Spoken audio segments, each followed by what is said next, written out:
All right, good morning, everyone. This is a continuation from Wednesday's meeting of May 6th. New Shoreham Town Council. We're meeting via telecommunications pursuant to the State of Rhode Island Executive Order 2025, which was dated April 15th, 2020.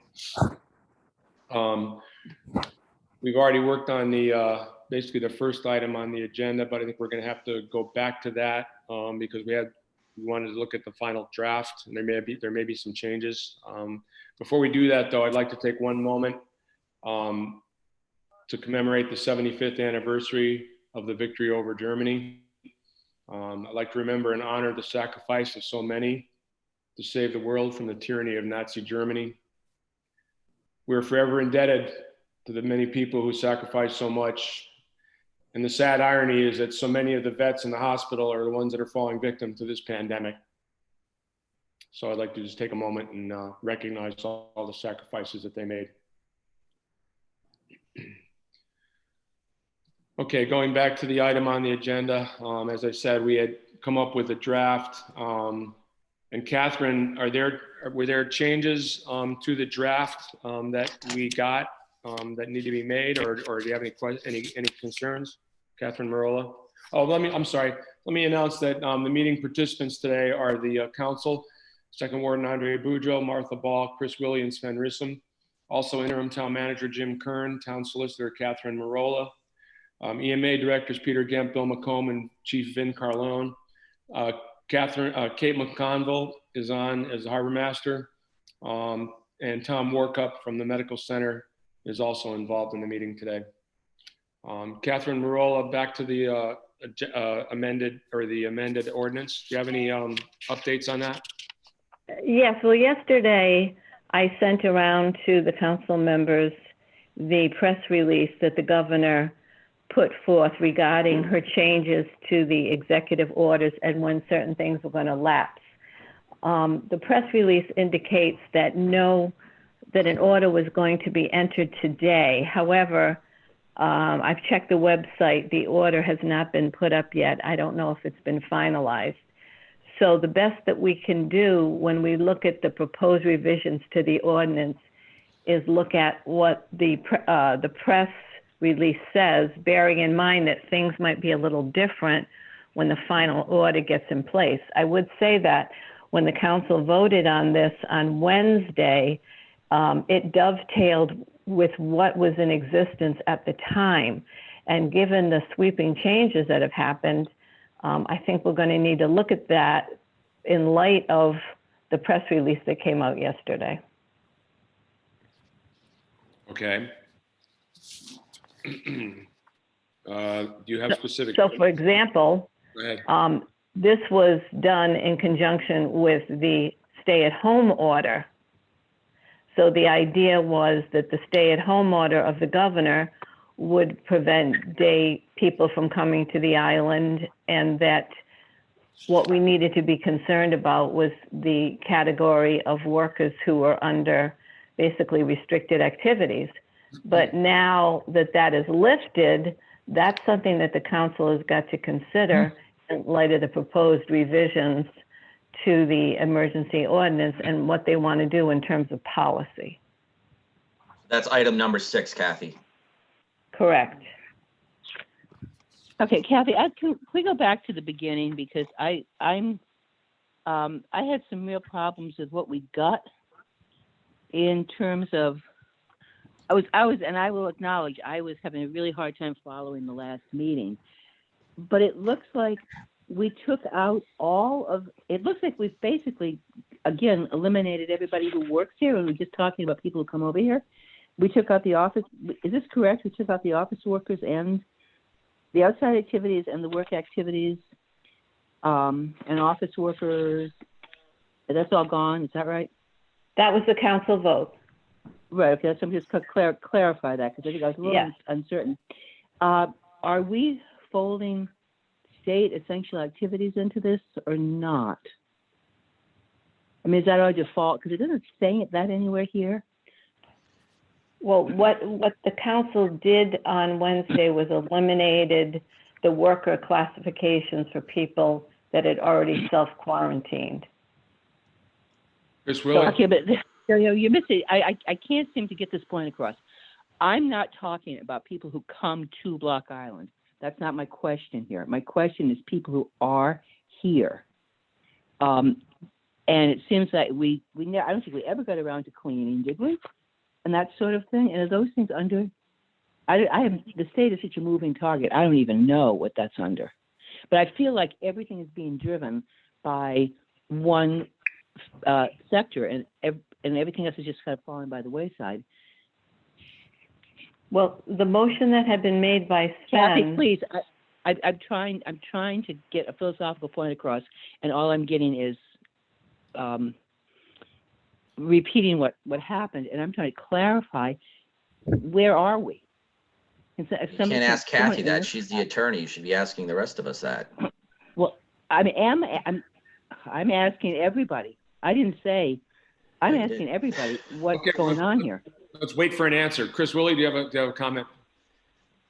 Well, I don't know. Like now, to the ordinance part, the default is the state, as I understand it. So maybe that should be included, but because we did strike a lot of that out, to Martha's point, and there isn't. It might be helpful to mention that the default for anything beyond this ordinance is whatever the state orders are at that particular time, because they are a moving target. And part of this ordinance, again, Martha mentioned, is being driven by one sector, let's call it, and that's the commuting workforce. And the reason that is being driven is because it's not anywhere part of the rest of the state orders. So that's, I think, item number 6. So that's the driving force for a lot of the order is the commuting workforce. And to Kathy's point, with the changes that were made yesterday, we might want to address that when we get to it.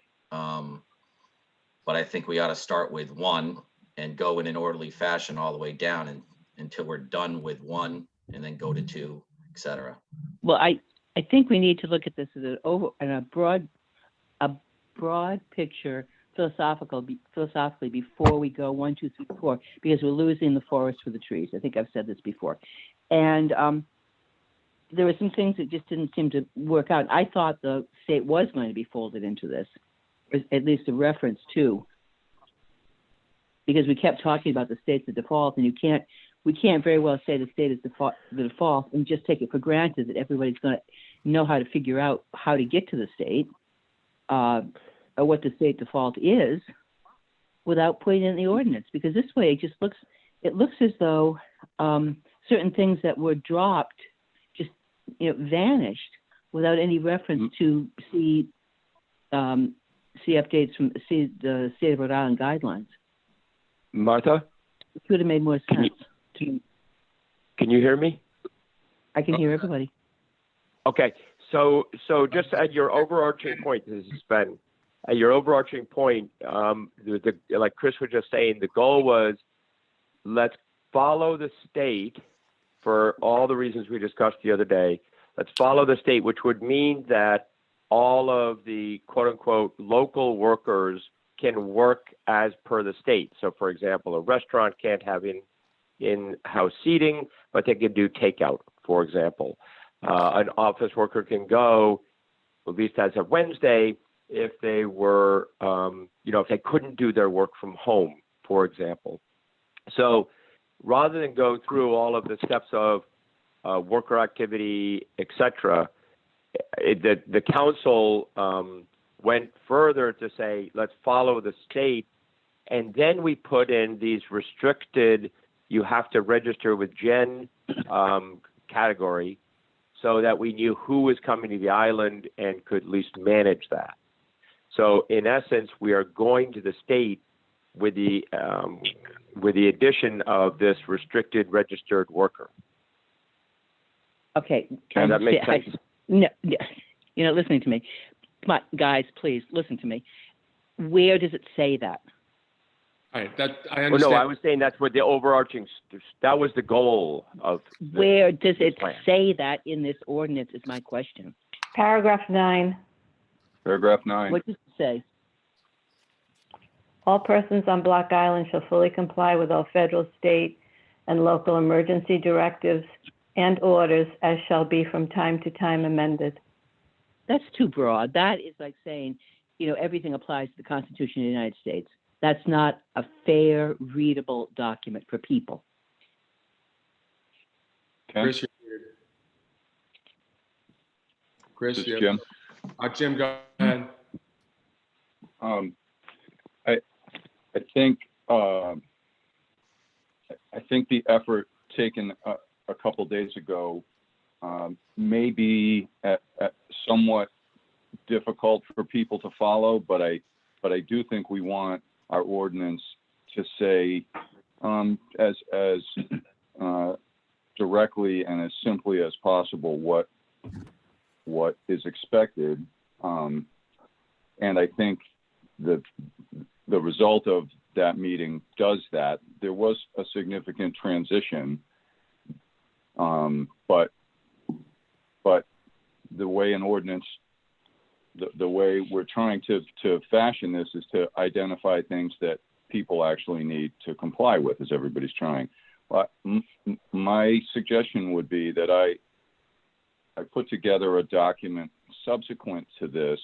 We can put it up on the website. We can put the links to Rhode Island Opens, the press releases from the governor, because it is true that if the primary driving constraints are on another document, we should make an effort to help people find that document. But I think the ordinance should say what we want, and I think that's what you want, and I think that's what you got to, and make it as direct and as constrained as possible. Okay, I'm only going to say this one more time. The language about other laws is boilerplate language. It's in pretty much every ordinance. I'm not saying include it in this ordinance. I'm saying reference it in this ordinance. Don't make it a vague, again, Constitution of the United States. That's just, really seriously, we want people to know what's going on. We want people to be able to look at this and look something up easily without having to go through 17 convoluted steps. Chris, Willie? Martha, make a motion. What you want in there? Or if I can add, or do you want to go? I think everybody's heard you, Martha, and I think we got it. And it's a good point, and you're right. 9 is so vague, but should we go through and figure out where we can add that detail, going back 1, 2, 3, 4, 5, going through it, and then say, hey, listen, let's add a paragraph in here clarifying. Yeah, that's what I would prefer. I don't want to So, be. Chris, I don't want it buried at the end. It's a simple thing. I agree with you, and I think it should be so that anybody on the island can read this and know what it says. Instead of looking at it and going, what happened to? Because it just vanished. So Ken, how about we go one down and we can add in to Martha's comments clarity as to, where and what. Put it at number 1. I would put it where we took things out instead of just renumbering things, which again is a nightmare when you're trying to follow what has happened in an ordinance. And It is where we took things out. Well, I know you, but we didn't. We took things out, and instead of taking things out, why don't we just say reference and put the state reference in? If we have to put it in more than once, put it in more than once. Can we do that when we get to number 9?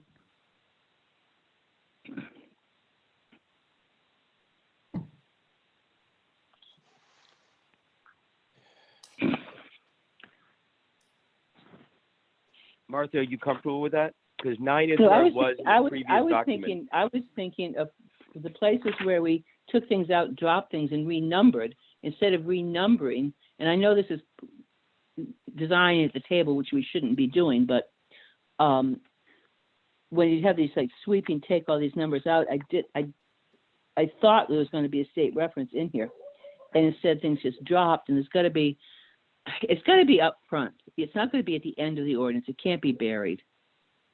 So Martha, last time in the previous version, number 9 is where everything was. Would you rather have it in 9 and keep it consistent to the number, or would you rather put it up in number 1B or something, or A? I guess not 9 is fine. So why don't we go through the numbers 1 through dot, and then when we get to 9, let's make sure it is rock simple clear. Unless there's, that's what unless there's something else overarching that somebody else wants to talk about. I want to get the big overarching things out of the way first, and then go back. And that's what I had. And let's start at the beginning. Okay. Let's start at the beginning. After the whereases. Yeah. The number 1, state of emergency hereby declared. Catherine, this is where you said the date, that the timing and everything is going to depend on what the governor finally comes up with as her final decree. Well, not necessarily. Your ordinance can be different from the governor's if that's what you choose to do.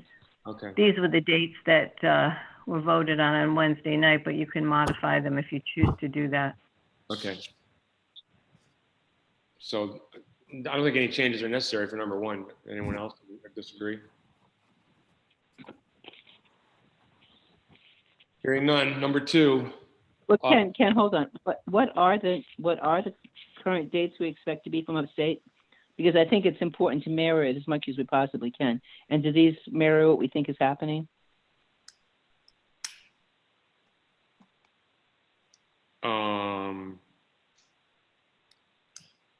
Well, they mirror. I think they mirror what's happening for the time being. You know, the governor changes things. Excuse me. Governor changes things every 2 weeks, so we can do this and we can set the dates and everything. But if the governor decrees something else on May 22nd, then we'll have to amend it if we decided to do that. That's what I was asking, Ken. Thank you. Okay. The second item, town offices and facilities. Any changes there other than what we talked about the other day?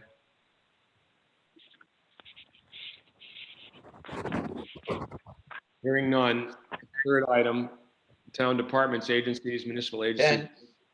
Go ahead, Chris. Jim doesn't have anything to say about the changes that were made to the state regarding state offices. I mean, this says that non-essential employees shall be put on paid administrative leave until further notice provided, however, et cetera. There's no change in that coming Monday. I wanted to, can Jim answer that specifically? Jim?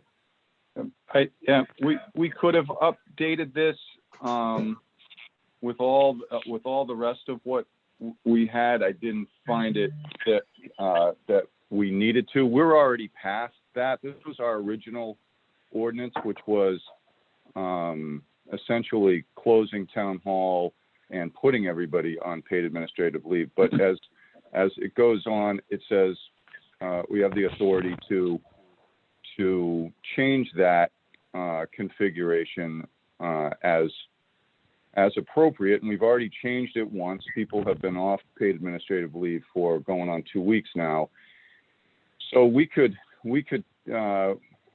have taken that first sentence out, but I think we're fine with the language the way it is, and we're in line in essence with. I mean, there's a little bit of variation between different town and city halls. I think Providence.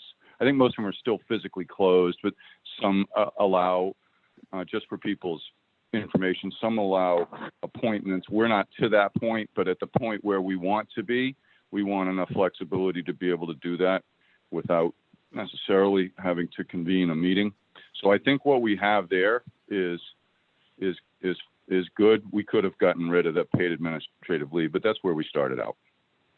Thank you. Three. All right, number 3. Other questions on number 2? Number 3. Oh, someone have a question? Yeah, I've got a couple of things. It's Martha. On 3 and on 4 both, the old 3 and 4 that were removed, instead of renumbering, why don't we just have 3 and 4? All restaurants, bars, other establishments shall reflect the state, and the same for 4 gatherings of people. I just feel like it's cleaner, and if people have more than one ordinance, they're not going to say what the hell happened to these things. It's the way my mind works. It may not be the way other people's minds work. But normally you'll have in an ordinance, you'll have, if something is deleted, it says, deleted at such and such a date. You just don't, you have a paper trail that you can follow without having to go back and find other things. Catherine, do you have a recommendation on how to handle this? I can do it either way. It's up Make to a the motion, council. please. I'm sorry, who's speaking? Make a motion, please. Well, Martha, if you want it included, make a motion so we can vote on it. We have to have. Let's do this at the end. If we want to have if we have to have a motion, I say both on items to reinstate items 3 and 4. However, to amend them to read simply the very opening, which includes all restaurants, bars, other establishments, and the other all gatherings of people, and after that shall reflect the guidelines of the state as outlined wherever in whatever section we're putting them ultimately, or else as outlined, be specific. But it's better to reference it to an item in the document and then have it written only once. There's less possibility for confusion. Can you just state the motion, Martha? I would simply ask that items 3 and 4 be reinstated. However, they be changed to read only all restaurants, bars, other establishments that offer food, beverages to the public shall follow all rules and regulations issued by, is it the Department of Health or is it the governor's office? I don't even know. But state of Rhode Island. Sven seconds. Motion by Martha, second by Sven. Molly, do you understand the motion? Do you have the motion? Ken, I'm having a little technical difficulty here. I do not have the motion. And Martha, I apologize. I know you said it twice. I'm just having a little difficulty here. Can you hear me now? I can hear you. Thank you. Please restate your motion, Martha. Number 3 to be. I have to reinstate items 3 and 4 and to change them to read. And then I'm sorry, I don't have the rest. Okay, we take the first line, all restaurants, bars, and other establishments that offer food and beverages to the public shall follow rules as outlined by, is it the DOH or is it just the Department of State, the state of Rhode Island? I'm not sure which agency is outlining such things these days. Can we just say the state of Rhode Island? I seem to be working with a different version of the ordinance than you have. You are. I've got 2 ordinances in front of me because I've got the one that was proposed and I've got the one we worked on the other day. I see. So you're taking the language from 3 and 4 and inserting it into the new number before the new number 4? I'm taking the old ordinance, number 3. Mm-hmm. So restaurants don't just fall out of this without any kind of acknowledgement and saying that they follow the rules of the state of Rhode Island. Very good. Thank you. And okay, that was the motion. Did I do 3 and 4 together? I don't remember, honestly. You began with 3 and 4 together, yes. And then 4 then would be all gatherings of people other than family members, again, with the same language, shall follow the guidelines set forth by the state of Rhode Island.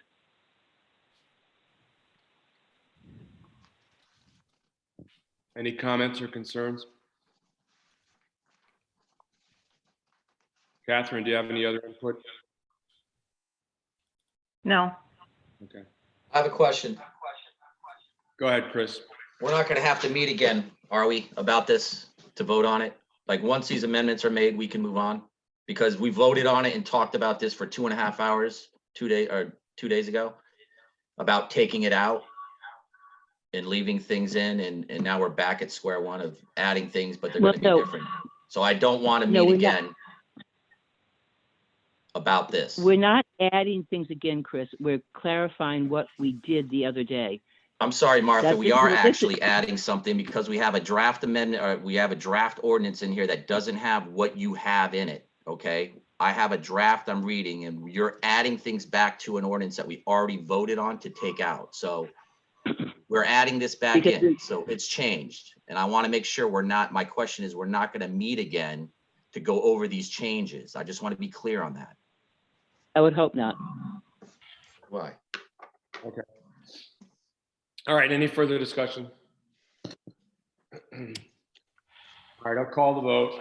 All those in favor, Andre, Aye. Martha, Aye. Chris, I Sven? I vote no. Motion carries 4-1.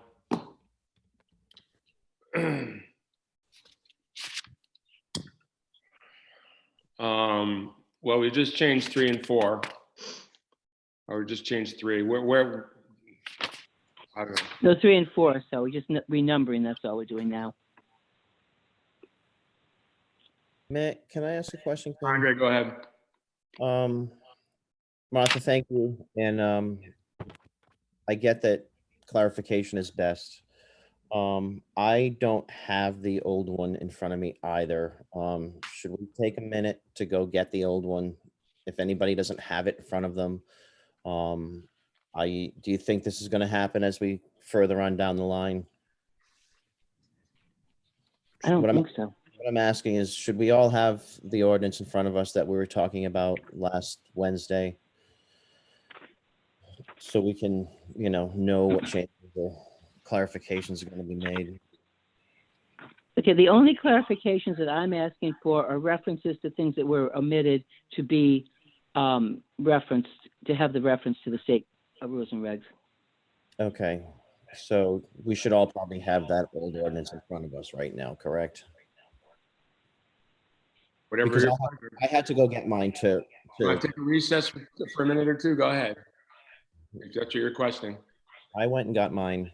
I have mine. I'm all set. I just want to make sure everybody has theirs, that if that's going to be the case. And we are 20 minutes into a meeting that, we've gotten one item. So may I ask the counselors to please respect each other while they're speaking.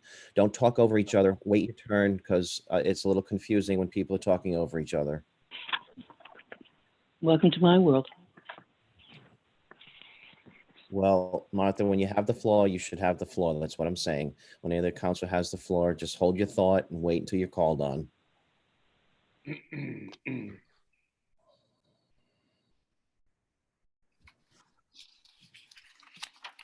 Thank you, Counselor. Next item on the agenda that we need to talk about on the ordinance. Someone tell me, where do we go from here? Open to see. Andre? I'm sorry, Ken, rather than referring to paragraph numbers, why don't we just refer to what it involves, and I'll do the numbering later. Okay, all right.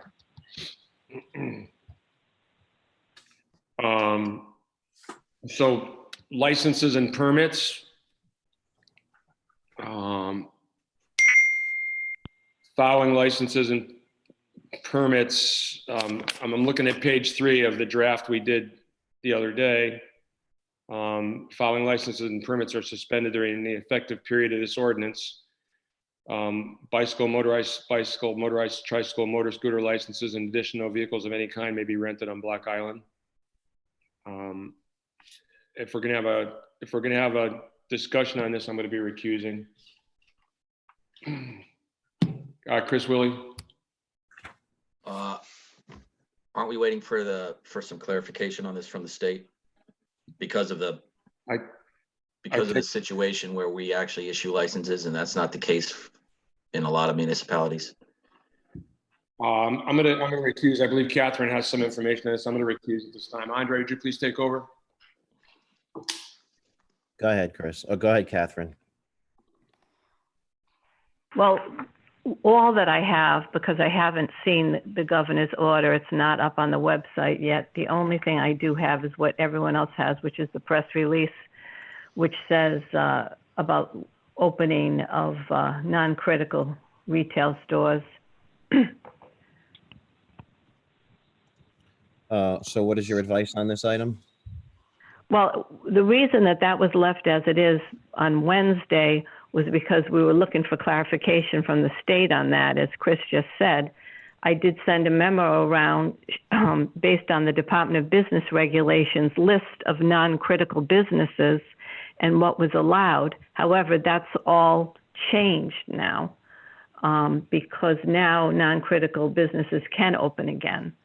They were limited before under the Department of Business regulation. So now this is going to be a policy decision that the council needs to make, whether you want to go with the state or do something different. Chris? Catherine, the difference that I see is we don't issue a license for all non-critical retail businesses, and we issue licenses for these. Because we issue the license is where the confusion is going to be for me anyway, and how we handle that. You know, if a retail store wants to open, it's non-critical, but we don't issue that license. But we issue the licenses for these, for at least everything but cars, if I'm not mistaken. So bike rentals, moped rentals, we issue licenses. If I'm correct. Correct. Okay. So the question, I thought we were seeking some advice from DBR, Rhode Island, DBR, about this, and we haven't gotten it yet. Well, I did send around the information as it existed, I believe yesterday was Thursday, yesterday. However, since that information was taken from the DBR website regarding businesses and opening of businesses. However, later on in the day, the governor changed that with the press conference. So now we're in a new world because things that I reported to you on yesterday changed yesterday afternoon, and I don't have the order yet. And DBR has not put everything up on its website. I think they may be waiting for the order as well. Chris? Andre? Actually, let Jim talk, because I'm going to direct it to Jim, because we have an email from 537 that says this needs a little work, so I'll let him explain. Yeah, I think everything that's been said is accurate and applies. I think Chris identified the distinction that there are specific licenses granted on Block Island that allow a greater level of restriction if the council was intending to do that. I think the conversation Wednesday was trying to line up with the state. The DBR website, they allowed up until now, so for the last 4, 5, 6 weeks, automobile and bike places to be open for repair. They considered that critical. They end up having to interpret the governor's orders too, and then there's kind of a unofficial, as Kathy points out, there was an exchange yesterday that said bike renting would be allowed on the mainland, but even that, but that really needs to be clarified in in view of the fact that the governor is moving the line and hasn't really put out specific guidelines related to that line. So this has happened a number of times. There were thousands of calls on dog grooming 3 or 4 weeks ago because it just wasn't clear. Sounds trivial, but it's not. And so I do think it would suit us well to allow DBR to that's the Department of Business Regulation to kind of help us understand what the state's doing, and then the town can decide what it wants to do. Chris, Sven, I don't know who's part of the group that is supposed to get input from transportation. I know you are working with the chamber on various things of different business sectors. So whoever's in charge of or leading the transportation discussion, can we work with these, what is it, 6 or 7 operators that rent bikes, cars, or mopeds, and ask them to present, or at least start thinking about some type of best practices within their certain businesses, so we can be a little more proactive about addressing this in our ordinance when it comes time. I know we're going to get something from the DBR, but at least open a dialogue with those entities so we can, so they don't feel like that. Right now I think some of these businesses think they're being singled out, and we just don't have the information to guide it along. So would you mind doing that? No, we can reach out to them to date. Oh, sorry, Andre's okay. yeah, it's okay, Sven. All right. We can reach out to them to date. I have not, as you know, that list included a lot of hotels, restaurants, etc.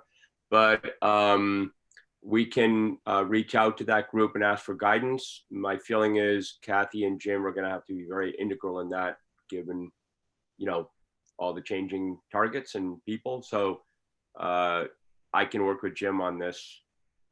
I think it seems to me, Kathy, if we leave this as it is, basically that would mean we're following the current license, and that's on top of the state regulation. So I think we're set, aren't we, Kathy? Well, that's the question. I mean, the only thing I have from the press release, and I don't have the governor's new order, is that recreation and entertainment businesses will remain closed, and then there's a list of what that is. And other than that, there's not a good definition of that. Typically, what the governor did in the prior order involving businesses was to say what critical businesses were, and then allow the Department of Business Regulation to take over after that and itemize further businesses.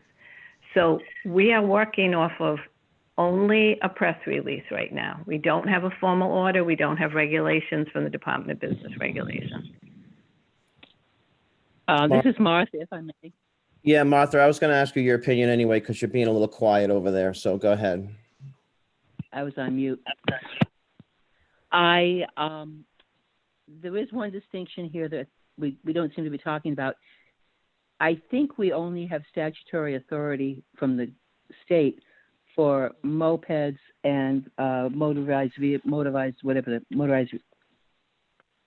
title of that is, and taxi cabs, which aren't in here. We license cars and bikes, but I don't think that's under any special statutory authority that's unique to us. I may be wrong. Kathy? Yeah, give me a moment and I'll pull the state law on the regulation of mopeds. This was done more under the emergency provisions of state law, which allows cities and towns to enact certain emergency provisions, rather than under the statute that Martha's referencing, but I'll pull that statute. All right. In the meantime, Chris, did you have anything to say? No, that Martha's got a good point. I want to make sure what exactly is licensed by the town. I didn't think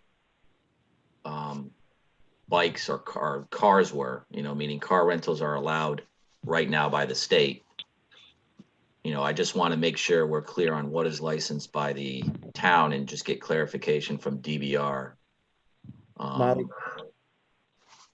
Hold on. I do have the statute. Okay, yeah. Go ahead, Kathy.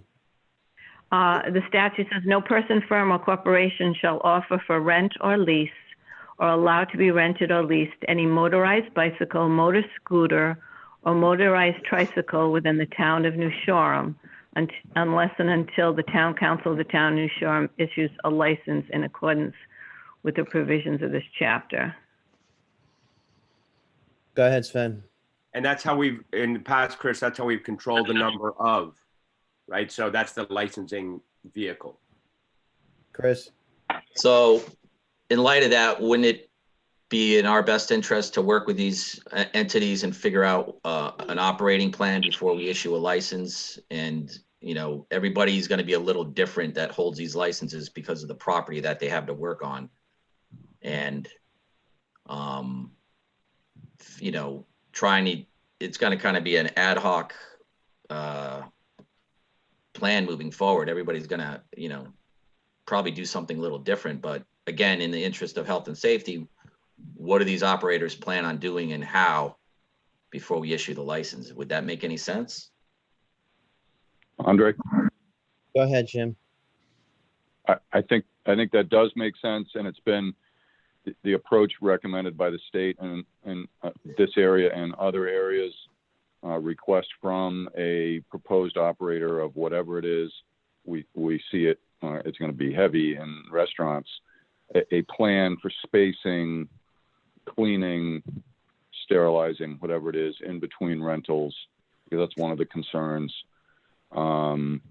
Maybe reducing the number of people that are interacting with the renter at a given time, like number of people in a business. So I think that's would be a good approach. And then be prepared to respond subsequent to that. So just so I'm clear, so the bottom line is that the moped operators are governed by the town. There's no guidance, state guidance for that. So in light of that, we are going to ask their input to come up with that before we issue a license. Is that correct? I think that's a good approach, kind of an operating plan, whatever we want to call it, guidance, guidance, not so much for each other, but kind of on an individualized basis based on, you know, there are some different configurations, as Chris said. So kind of how they're going to operate and satisfy spacing, cleaning, et cetera. Okay. And so this business, you know, as a whole, just so I'm clear, on the mainland, where would that fall under?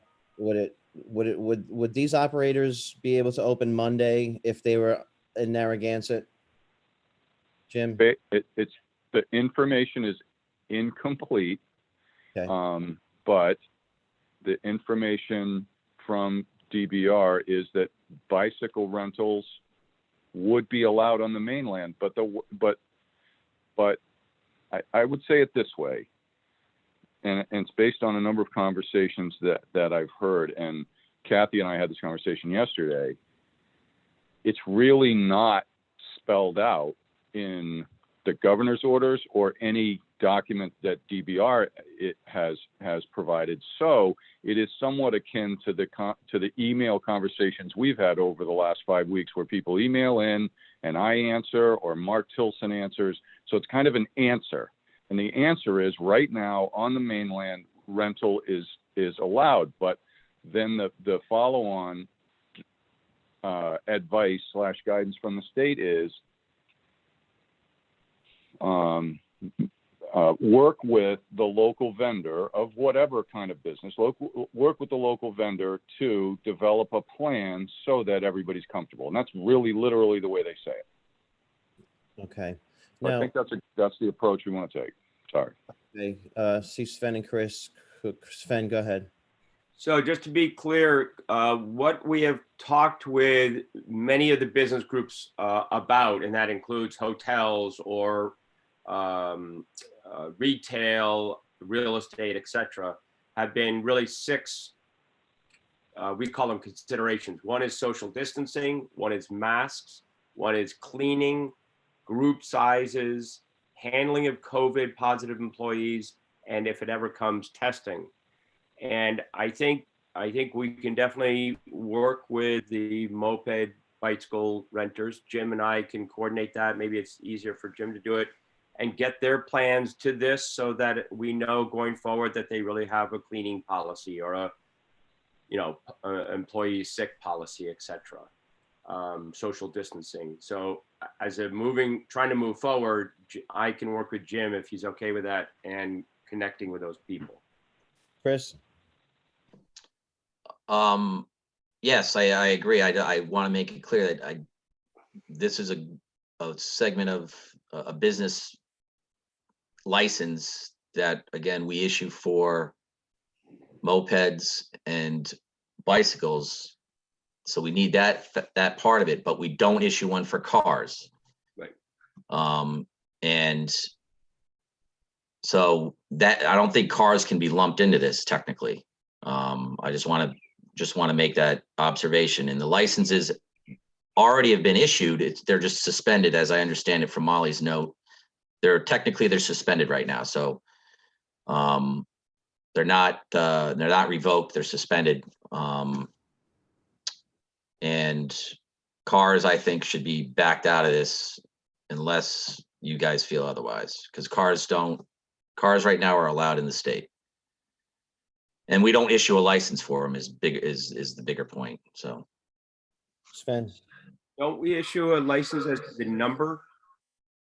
Of cars? Yes. I'm under the impression I've asked and I've been told there's no license issued for cars. I may have some information. Martha, go ahead. The car rentals, as I understand, are not a use allowed by zoning. They're pre-existing non-conforming, and that's where the theoretical number comes in. Isn't that a form of a license? Thank you, Martha. Molly Fitzpatrick, do you have any comment on this as the issuer of these licenses?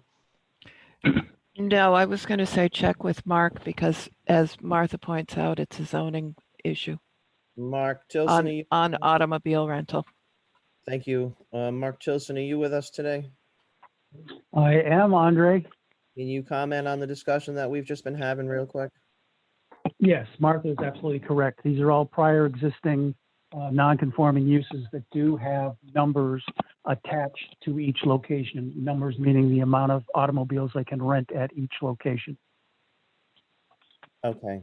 So Jim, I think I can wrap this up by basically these operators obviously want to get going, and would you reach out to them today and try to get them together or something and come up with a plan so we can expedite this as the town body to come to a reasonable, for them to open? Yes, we'll start the process of putting together a plan. And I'll just communicate that the council is interested in moving that process forward. Thank you. Yeah, I think that'd be best. And, just kind of ask them that, we need their input. We're not trying to stop them from operating in the least. And that, we just we control that. So the guidelines are not from the state, they're from us, and they will be reasonable and they will align with the state, but we just need to get that from them. That's what's reasonable. Because I'm not in that business. I can't dictate to them. So that'd be a fantastic idea to get them all together and come up with their plan. Okay. Anybody? Martha, anything else on the topic? No. All right. So we don't need a motion on this, or do we need a motion on this? I don't believe we do. We're not changing it. Right. Okay. Someone want to go grab Ken? Can I ask a question? What about, are you striking the, in addition, no vehicles of any kind may be rented? Jim, I'll refer to you on that. I agree with Chris. I'm not an expert on, I'm not an expert on the rental, but I think Mark and Martha made it clear. And given that you don't license it and you separate from the state, I would remove that from the ordinance. I make a motion to remove that. In addition, no vehicles of any kind may be rented on Block Island from the ordinance. Second, Kathy, Yes. is that a prudent motion? Is it prudent to remove that right now? Well, I'm- based on the policy the council is discussing now, that would make sense. I am a little unclear. Are you basically saying that the suspension, because I know people don't want to come back and redo this again for a few days at least, is it the suspension of the moped licenses will stop once they produce a plan that it's satisfactory to the town manager or town council of reopening? Anybody? They don't fall under entertainment? Well, you know, I asked myself that question. It says recreation and entertainment businesses will remain closed. This includes theaters, cinemas, bowling alleys, concert venues, museums, and zoos. And that closed contact businesses will also remain closed. So that's a question of interpretation that is not specified in this press release. But Andre, Go ahead, Dean. just to close contact is salons, gyms, that kind of thing. I That's what understand, it includes, yeah. but there's also, you know, two people on a moped is pretty close contact. So this is why I would let the moped operators come to the town, have the discussion, send the memo to us. You know, we are in uncharted waters here. I don't know if I can make a decision on this right now because I don't have all the information. I don't have what input from them, and I really would like the input from them before I regulate them further. So Sven, go ahead. No, I think the question on the floor really is not about the first part of the A, is the last sentence, right? So if it's a zoning issue, then it's a zoning discussion versus the licensing, right? No, that's only the cars and the pre-existing. I know. I mean, right now the mopeds are suspended until they're lifted, and so we're not really changing anything. Right. Can you confirm that, Catherine? That's what the language of the ordinances voted on Wednesday provides. So we're not changing any renting. I'm sorry. I'm sorry to do this to you. I've lost track of. Can you read the motion back to me?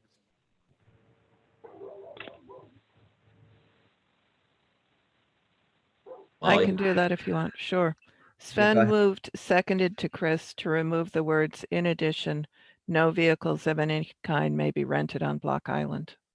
So that will be removed from number 4. And so 4 will read the following licenses and permit are suspending during the effective period of this emergency ordinance.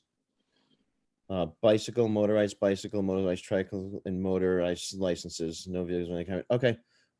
Again, that's going to probably send some issues the way of those operators, but I just want to stress that we need the input to come up with a to craft an ordinance that fits the public, the owners, and the town.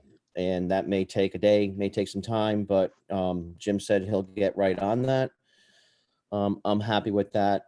All those in favor, Chris, Aye. Sven, Aye. Martha,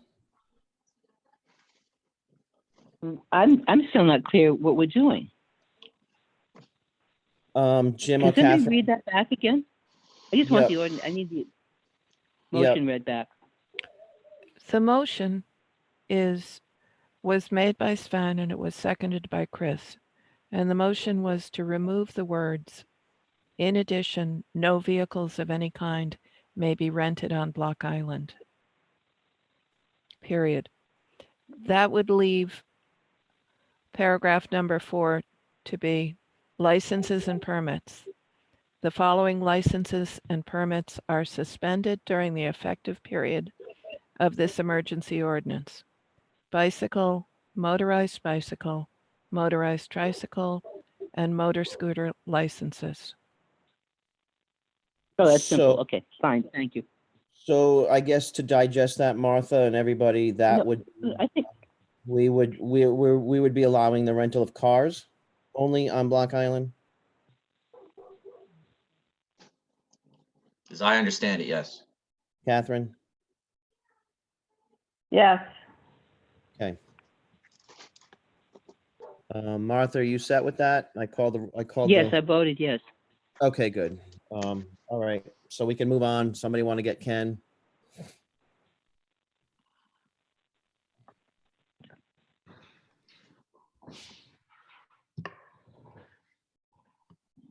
I have a question.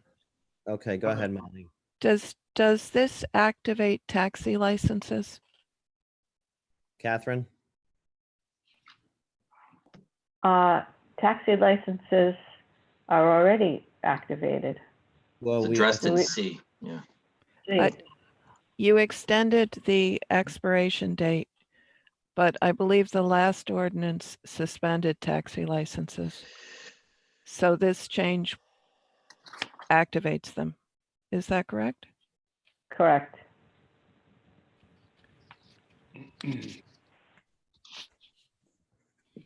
we fine with that? I don't. Anybody? We said that last time that they would be active but extended. So, Yes. Molly, Yes. Molly Fitzpatrick, do you see any? No, that was Any- that's a point of clarification that I needed. That wasn't clear to me personally, so thank you. Is it going back on anything that we've been asked from the taxi drivers? That's what I'm asking.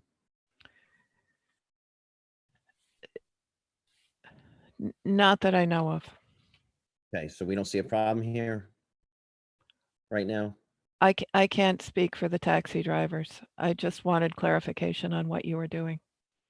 Okay. Ken, we voted you off the island. This is your last meeting, so go ahead. Thank you, Andre. So, if you We're don't- on license and permits, right, B, for B. number if it has 4 to of the be dealt draft. Right. License and permits issued by the town, including without limitation, special event permits and outdoor entertainment licenses are subject to the COVID-19 orders and regulations issued by the state of Rhode Island and the town of New Shoreham. Anyone have any comments or questions on that item? Hold on, where are we? On the Oh, current, no, I got it. All the following licenses? yes, No. no, on the current ordinance, the draft ordinance, number 4B. Okay, got it. Thank you. Any questions or comments on that one? Any changes? All right.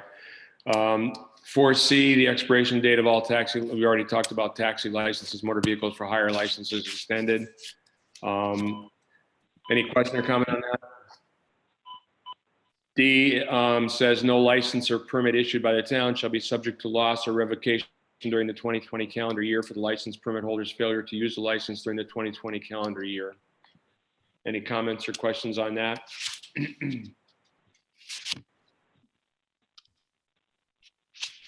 Martha, do you have anyone? I'm on mute. No, I don't. Okay, thank you. I just saw that you're lighting up here. Then the next item would be to discuss the number 5 is travel to Black Island is discouraged for any non-resident. Full-time residents are encouraged to restrict travel off island for essential purposes only, such as medical care, family member, and obtaining food and other provisions. Does anyone have any questions on that?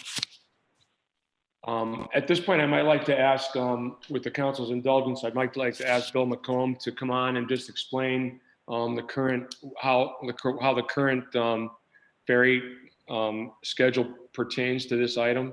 Bill, are you there? Yeah, Ken, can you hear me? Yeah, go ahead. Great. Yeah, Josh asked me if I would present this to you on behalf of Interstate. You know, as you're aware, we've been reviewing our schedules in 2-week intervals in order to meet the Lifeline service and health and safety objectives that the council is trying to achieve. We've received some feedback on the most recent schedule we posted, which begins May 11th to Memorial Day weekend. Some of those concerns expressed a feeling that the schedule favored those that are coming to the island, but not those that are leaving from the island. We hope you understand that the schedule was planned with the input from both the town and the medical center. One of the major objectives is how do we bring necessary workers to the island and limit their time and exposure while on the island.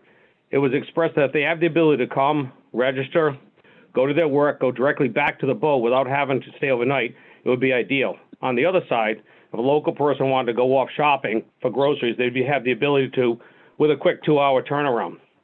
In the last few days, we received some good input and feedback from our local customers requesting a little more time on the same day for a round trip from the island in the event they may have a doctor's appointment.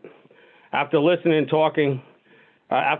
taking a second look, we agree that this was a reasonable request, and we're going to attempt to accomplish this by making both Wednesdays and Fridays a 3-boat day for the next 3 weeks. The boat will depart Block Island at 9:30 and return at 3:45. This will allow a little more time on those days. This will begin next week, and you can refer to the webpage for those exact times. I also wanted to know that there's some apprehension about traveling and concerns on how the boat will address social distancing. At this time, we're transporting less than 5% of our capacity, coupled with the most passengers are remaining in the vehicles. So as we look out in the next 2-week intervals, we're confident we can achieve the ability for social distancing. However, we are still looking out 30 and 60 days. It's important to know that we consider ourselves a mode of transportation as opposed to gathering. As a company, this poses different challenges we must address.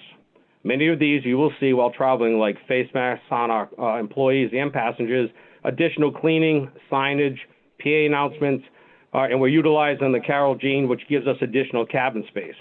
Please rest assured, behind the scenes, we are addressing overall strategic plan, which includes working with the Rhode Island DOT, the Passenger Vessels Association, industry as to concepts that are being considered, reduction in capacity to meet the social distancing, but most of all, how to engage our passengers through education and cooperation. I'd like to personally end with, if there are any of our particularly seniors or compromised individuals that are traveling and they're concerned or even scared because they have to travel, whether it be a doctor's appointment and so forth, they can contact me personally. I'll do whatever it takes to accommodate their needs the best I can. Thank you. Thank you, Bill. And I'd like to thank Interstate for working with the town's concerns and with the island residents' concerns and doing what's best for us in terms of traveling to and from. That being said, does anyone have any other concerns about number 5 in terms of travel? Ken, Somebody, yeah, go ahead. it's Chris. Oh, okay, Chris, sorry, I didn't see it. You had some information on how New England Airlines was handling it, didn't you? Yeah, basically, they're still doing reduced flights, reduced schedule, and they're also doing a 50% capacity on the planes. They're doing single seating in rows and doing 50% capacity. And they will be doing their flights with the handle the freight and meds, but severely curtailed schedule at this time. So yeah, Chris, go ahead. Thank you. I think it's important, and I asked the businesses that on Block Island, any chance they get to pass this information on to the consumer is important. We get a lot of emails as councilmen with all these questions, and we try to get the answers, but this isn't the only form that these businesses can get the information out.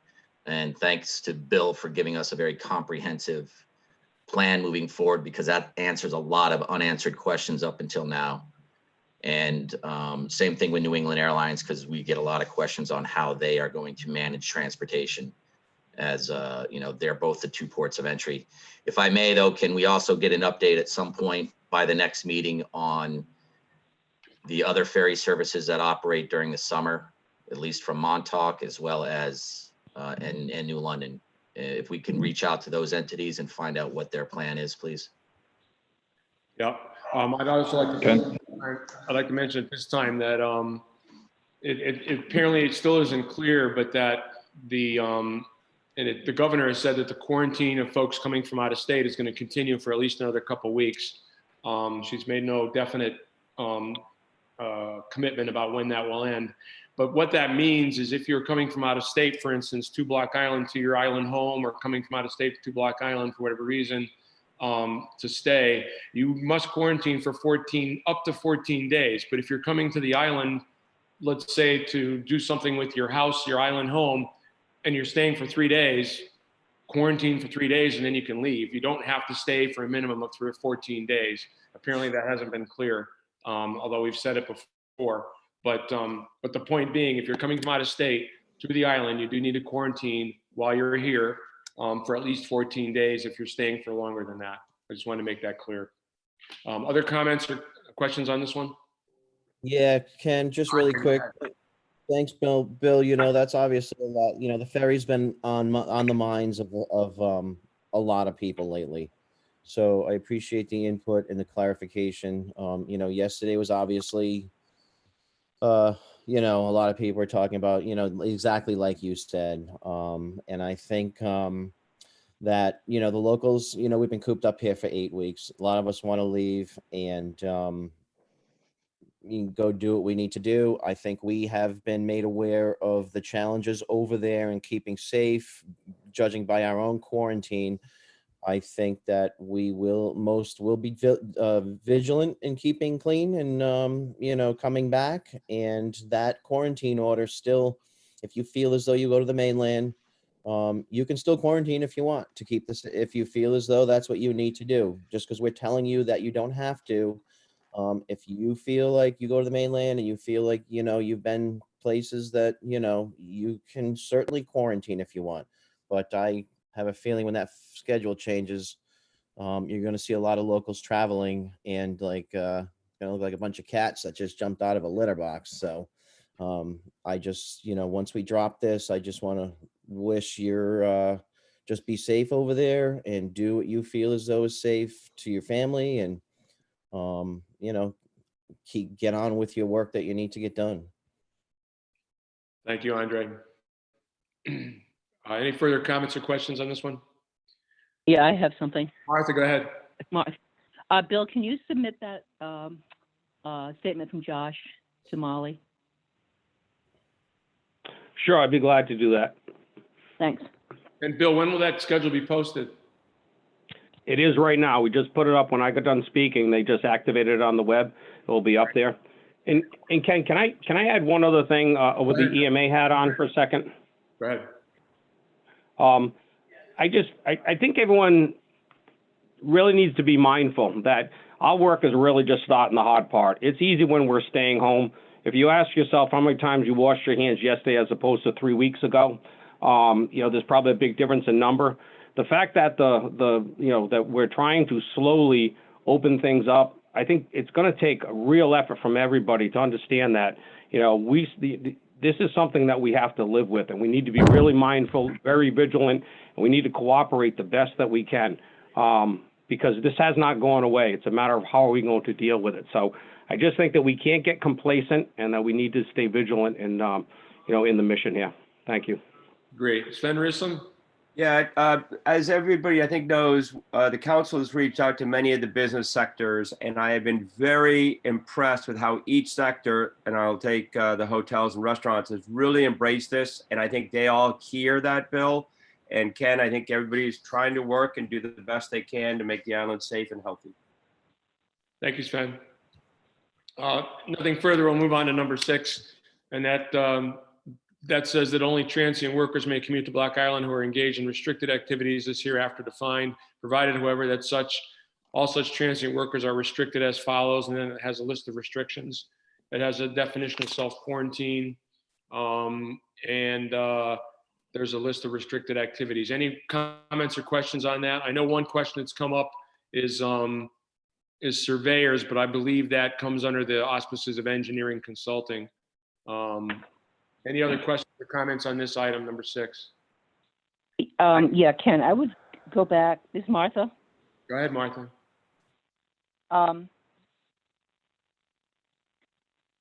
Again, on the, do we want to put a reference to the state quarantine just for clarification, because it is very unclear, and I know there seems to be a lot of, as was previously stated, a lot of misinformation out there, or a lot of misunderstanding.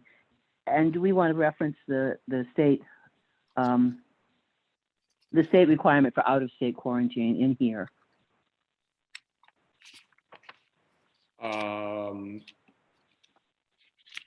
Ken, I'm just concerned people are going to miss it. Chris, go ahead. at the last meeting, it was explained that restricted work from out of state is allowed in the state right now. So we can reference it in this ordinance if we want, but if a construction worker from Connecticut comes to work in Rhode Island, he is allowed to do that. He must go back directly home to Connecticut when he is done. It's mentioned in the fourth bullet point here. Yeah, I'm not talking only about construction workers. I'm talking about the whole overall state quarantine or out of state quarantine. Martha, It doesn't seem to be that clear. Were you referring back to number 5? Well, apparently I am. I didn't Okay. think I was, but I must be, because I was talking again broad brush and overall. It's because we fall into the specifics and we seem to miss what we talk about and what we say, and then we say, well, we said that, but just because we said it doesn't mean everybody knows it, and it's not necessarily available, and it should be in a cohesive document. And it needs only the reference. But I think I don't think we can put a reference to the state in here too many times if we're relying upon the state guidelines. Ken? Yeah, go ahead, Jim. I think at the end of number 5, you could say, in accordance with state of Rhode Island general order, and you could allow Kathy to list the order or not, in accordance with state of Rhode Island general orders. Anyone traveling to Rhode Island from out of state is required, essentially use the same language the state uses, required to quarantine for 14 days. And I don't know that I would put with the applicable exceptions. There are exceptions. We've talked about them for work, but a quick reference to the state, I would put it at the bottom of 5. Okay. To the state regulations, so that people do know that. Thank you. Okay. Anyone have any comments about doing that? A question, this is Kathy. ahead, 5 is a non-mandatory paragraph. It's a discouraged, encouraged. So it might be more appropriate in a separate paragraph. Yeah, I know, but this is the Ken, one. you could- This is the one where we're talking about travel to Block Island. So I think maybe having it in this paragraph might be appropriate. Yeah, I agree. I think it needs to be in the same paragraph folded.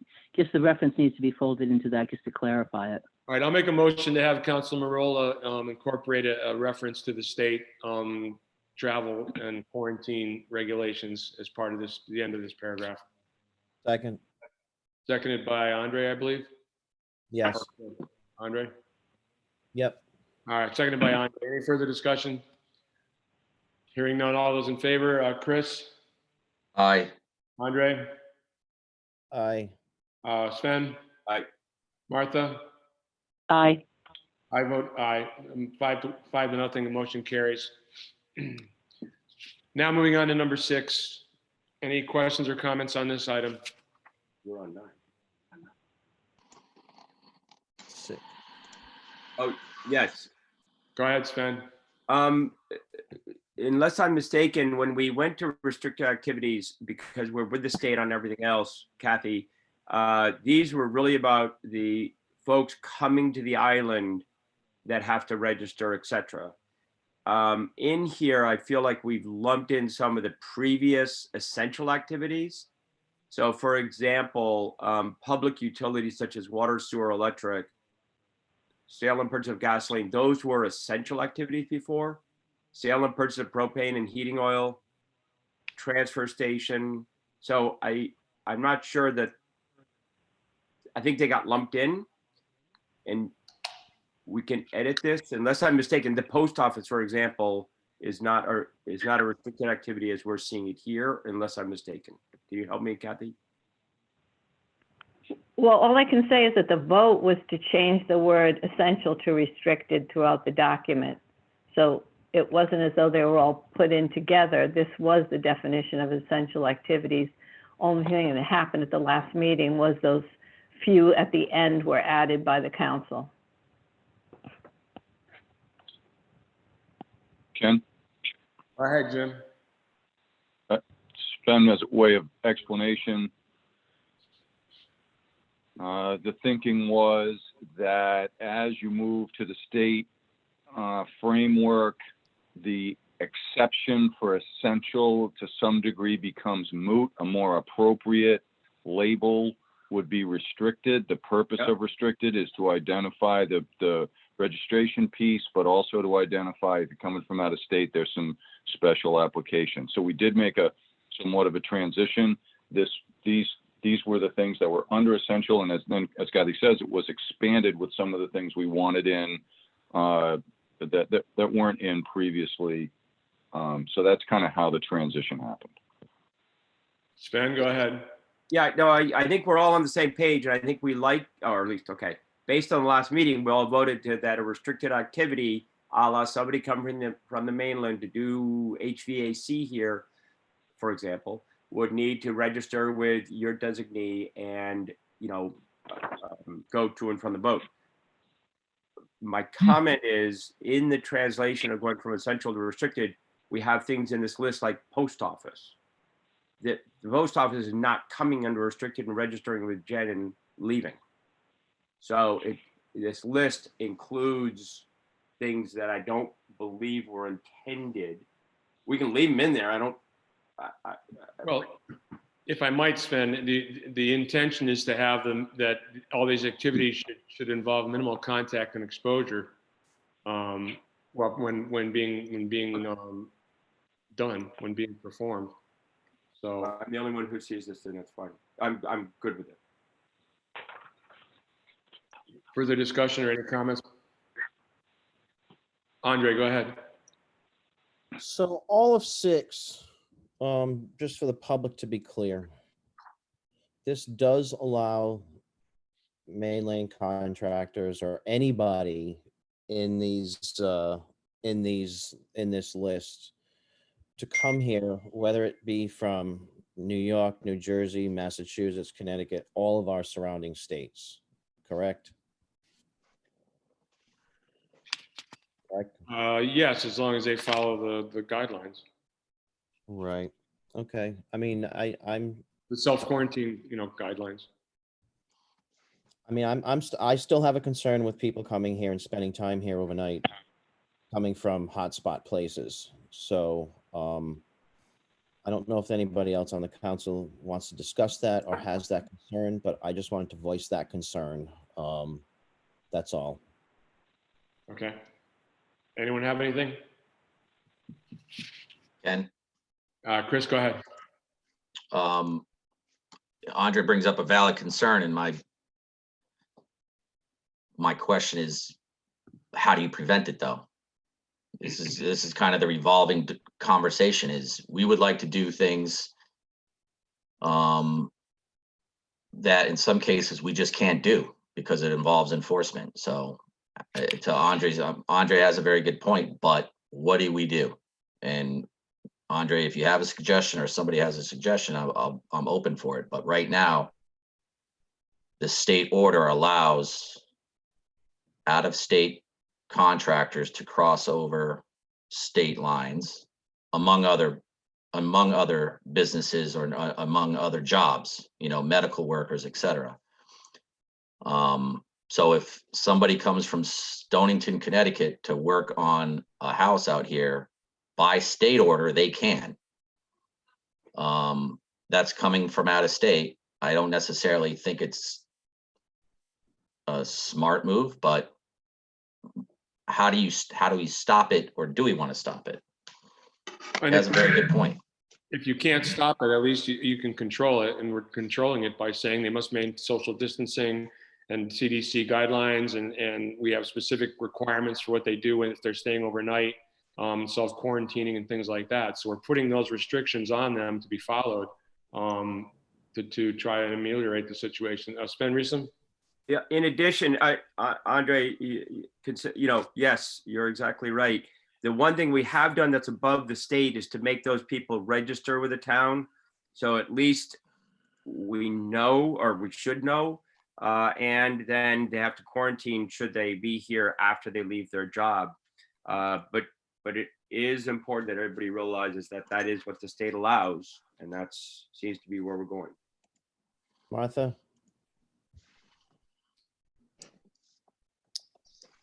Martha, Sven? do you have concerns about this? Oh, I was on mute because I'm rustling papers. I don't have questions about this. I have questions with going into the next section, but not on this, the one, if we're staying with the essentially restricted activities. Okay, so we're staying on 6 for now. Anything else for anyone? I don't anticipate a change. Chris, go ahead. Yeah, I mean, through this whole ordinance, and moving forward, and maybe Andre, I think you may have brought it up earlier, but you know, this is a different, we're going to be doing business a different way for a long time. So there's a level of personal responsibility that everybody has to take when they get on the ferry, when they get off the ferry, when they go to work, if they're coming over for work, if they're going over for doctor's appointments. So, you know, as much as some of the community would love us to regulate every single item, we can't. And, you know, the recurring theme is, for a very long time, let's just say the next 6 months, is personal responsibility. And, you know, you can't arrest somebody because they don't have a mask on, but you cannot do business with that person if they don't have a mask on. So, you know, all the emails we get with all the concerns, I totally get it. And Andre's point is a very valid one. But again, there's a level of personal responsibility in protecting yourselves and others that everybody's got to acknowledge moving forward. And a number of the businesses out here have been actively saying that on their own channels, whether it's a restaurant, hotel, they're going to be moving forward with personal safety in mind and customer safety in mind. And I want to applaud those individuals for doing that. They're going beyond saying that we're going to be open no matter what. They're going beyond that, saying we're going to be open, we're going to do it as safely as possible in a responsible manner. And that goes for the people that are coming over working, and the businesses that are bringing the people over here to work, I think are all, for the vast majority that I've talked to and heard, that they're going to take that responsibility seriously. So I just want to make that point. We can't regulate every single thing, but we can certainly, you know, just take a respectful eye to what's happening out here and monitor it accordingly. And I think that's what number 6 does. Yeah, I agree. Thank you, Chris. Anything further on this one? Yeah, I do, Ken. And that is going back to, you know, what I said in the beginning, that we dropped the shelter in place and outside activities and work activities. And by dropping all of that, and I understand dropping the restrictions and office workers, where do those folks all fall? Does that come under the state guideline? And if it does, it should so note. Otherwise, we've just, again, ignored everybody who works here for the sake of everybody who comes here to work.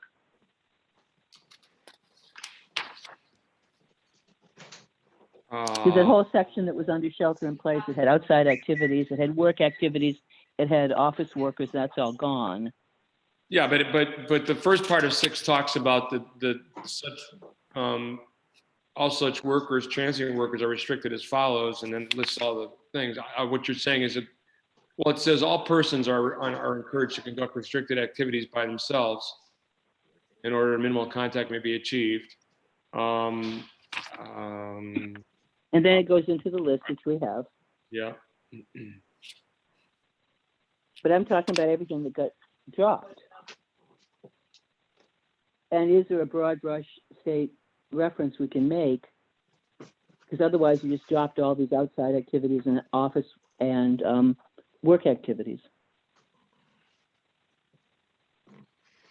Comments, anyone? Sven, go ahead. Well, I mean, at the last meeting, I had proposed that work activities, et cetera, for the middle ground. And I think that's what everybody's wrestling with now.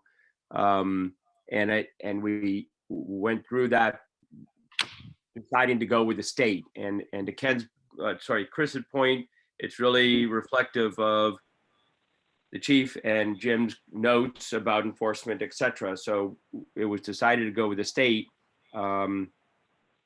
And we actually then furthered it with this restricted registration process. If we're going to go with the state, then we're following the state, and it is different, Martha, than where we I'm talking about, had been previously. Okay, I understand that. All you're addressing, though, in the ordinance that's proposed are the transient workers and all of that, and then you have restricted activities, but you don't have, unless they all got folded in, outside activities, work activities, and office workers. Now, are those all covered by the state? And if they are, we should have a reference to it. Make a motion. I believe they are covered in the state pretty clearly, actually. And Chris is coming in the beginning.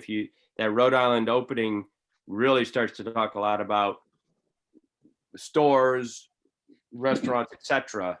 And there's a lot of detail that's in there. Kathy, should we reference something? Excuse me, we're not talking, the state has had and I keep going back to construction, but the state has had construction under essential from the get-go. They never shut it down. So that's not being reopened under the state. And that's just, an example. Chris, go ahead. I just want a motion made.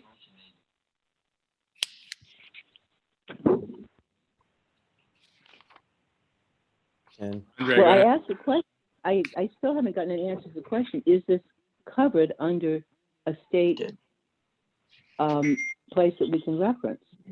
I certainly don't want to go back to putting all this back in if it's already covered. And I don't want to drop it if it means we're just kind of going back to ignoring everybody who lives here, works here. All right, Martha. Can you hear me? I was talking to my tablet, not my phone.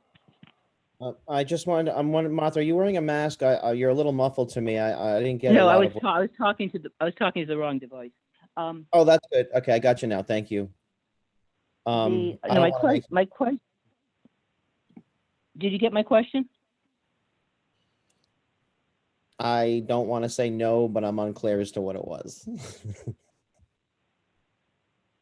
Okay, you didn't get my question. No, my question is, have we, by removing all of the work activities and the office workers and et cetera, outside activities, have we just dropped them? Or are these things that are covered by the state and we can simply reference the state? I've got a question. I can't make a motion unless I have an answer to that question. I don't know the answer to that. Catherine, do you have any input? Well, my recollection from the conversation at the last council meeting was those were going to be stricken because now it was going to be controlled by the state. Okay, so if we just make reference to any other activities or occupations are so regulated by the state, that would cover it? Yes. I have one more question. Go ahead, Andre. Um, uh, maybe I should know the answer to this, but, you know, we were discussing the seasonal workers, the workforce coming in a couple meetings ago, and according to this, that would allow no quarantine for any of them. Am I correct on that, or are we going to be addressing that under a different topic? No, they'd have to quarantine. Out of state. Well, They would have if they're engaged in, if they're engaged in all these activities, which, you know, a lot of them would be, they wouldn't. Ken? Go ahead. I believe, and again, Kathy can correct me, I believe that they are allowed to go to work, and then once that work activity is done, so let's just say a shift or something like that, then they would be under quarantine for that 2-week period. I believe that's spelled out, but maybe it needs to be clarified. Chris Willie, go ahead. It's a big question, Andre, so I agree with the question. Chris Willie.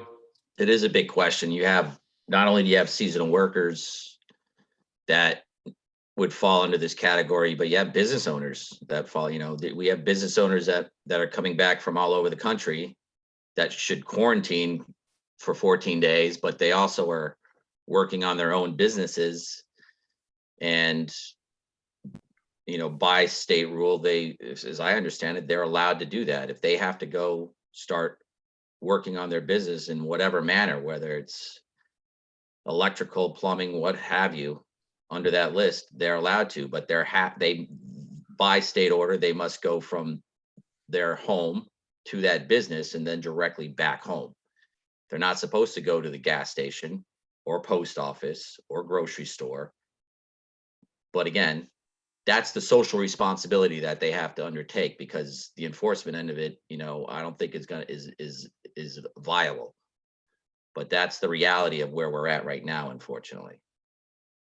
You know, I would hope that anybody coming from out of state that's coming out here to their second or third home, and even if they own a business or don't own a business, would want to quarantine to do the right thing, but that's not necessarily going to be the case. So, Okay. So what we're looking at, again, we've discussed this, is all the seasonal workers coming into the tight quarter and living in tight quarters. They all work together. We'll have hundreds of people together. You know, so there's no out-of-state quarantine for these workers. And you hit the nail on the head. I mean, we still have locals coming from areas like Connecticut that are getting off the boat and just going freely, running around and lying about it. So this is a big concern of the community, is when all of these workers start showing up. You say it's a social contract. I get that, but you know, we have in our right to make sure that the quarantine is in place. And I just want to make sure, I don't know if this was going to be a separate discussion under, you know, whatever the agenda was about the workers and whatnot, and the plan that Sven put forth. But I think we need to discuss that, because they're going to start coming and they're going to be living in tight quarters. And right now we're saying that they don't have to quarantine no matter where they came from. Or we're not saying enforcement is impossible and we're not even going to go look there. I mean, I know we had a big discussion about this for a couple of meetings, and are we just dropping that discussion is what I'm asking. Chris Willie. Andre, would that fall under the rooming license discussion? As far as, I mean, like you said, a lot of these seasonal workers are going to be coming out to work, but there's a rooming license attached to that, to that basically fact, right? Everybody that's coming out to work, and particularly with the places that need them come out now in tight quarters. I think we're trying to get some guidance on the state on that. If I remember right, I saw a couple emails about that. That rooming license is attached to these incoming workers, is it not? Can we address it under that, I guess, is the question. Well, that's what I'm asking. This part of this ordinance is going to apply to the seasonal workers coming in. Like seasonal workers do require, I mean, I don't know. I'm just asking that. Catherine, can you clarify that for me? Is this going to cover all these seasonal workers that are going to show up soon? The ordinance as voted on last time only allows up to, I believe it is June 1, only allows lodging for transient commuting workers engaged in restricted activities. After June 1, then unless you change it, then they all open up. So right now, we are still saying seasonal workers are not allowed to come? I'm trying to be clarified. As voted on Wednesday, no short-term lodging reservations contracts can occur before June 1 unless it's a transient commuting worker who's engaged in restricted activity. So the licenses are out there, but they can't be used basically prior to June 1 to house people except for the transient commuting workers engaged in restricted activities. Okay, I'm not bringing this up to prevent these people from coming. I'm just bringing this up so we have a plan in place to deal with something should something go south with this tight living quarters. And I think that's a discussion with the medical center. I think that's coming up at some point today. But so with the way the ordinance reads right now, are we clear with the seasonal workforce? Does it allow the seasonal workforce to come? No, you say until June 1st, correct?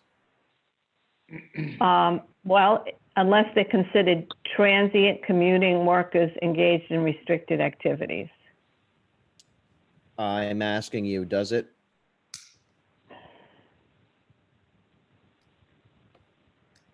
Does it what? Does it include them? I don't. Well, I don't think so. I think they're not commuting workers. Yeah. Okay, and I know, Ken, you sent us some guidance from the CDC on this last week. But we haven't discussed it. So this is why I'm hoping we can have this discussion, but this isn't allowing this before we have that discussion.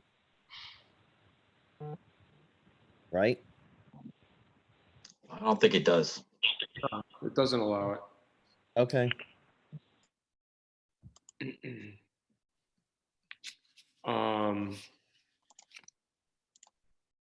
Were we still looking for a motion of some sort? I lost it. I think we're looking for a vote on a motion that I don't know. Ken? Hey, Ken? Yeah, I'll Sven go. Sven. So just to make sure, Is that you, Sven? though,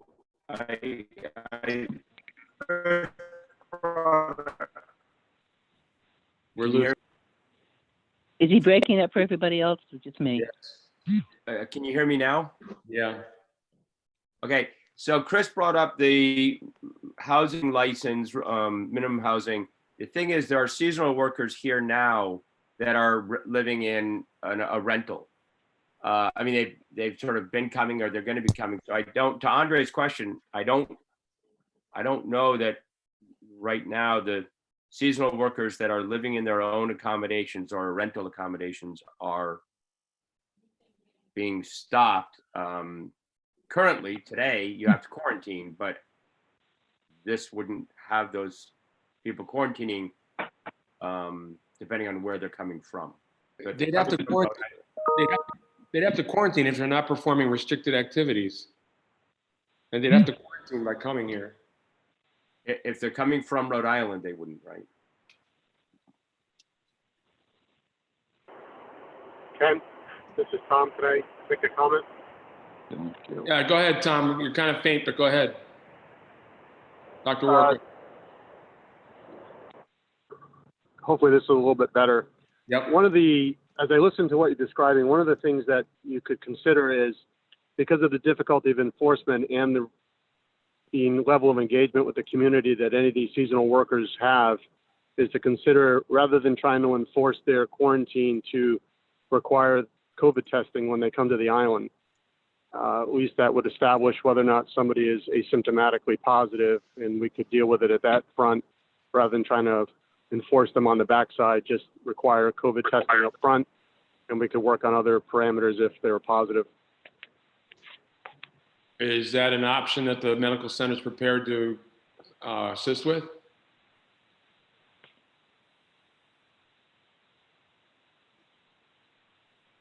I'm sorry, could you repeat that question? Yeah, is that testing an option that the medical center is prepared to facilitate? Yes. May I, Ken? Go ahead, Andre. Tom, thank you for that. And I was hoping this discussion was going to be separate from this, but now we're on it. So you do have the medical center has the capability of testing a lot of people, like these workers right now, because that would be, that's what we're hearing. That's what we're hearing from the governor, mass testing in close quarters. And, I wasn't sure if we had that capability. That's why I wanted to have the conversation. So you do have this capability, and if we required that, you'd be able to see that through? Yes, so far our supply chain has not been interrupted for testing, but if we were to have it in a staggered or orderly way, we would be able to provide enough testing. We've been trying to stockpile tests for these episodes because we would have to prepare for the eventuality that even for anybody coming to the island that became symptomatic, we'd have to test. So we have tests available. We have the capacity to do it. We would continue to stockpile additional tests as the supply chain allows. And Kathy, on that subject, hold on, Ken, one more thing. Kathy? Yes.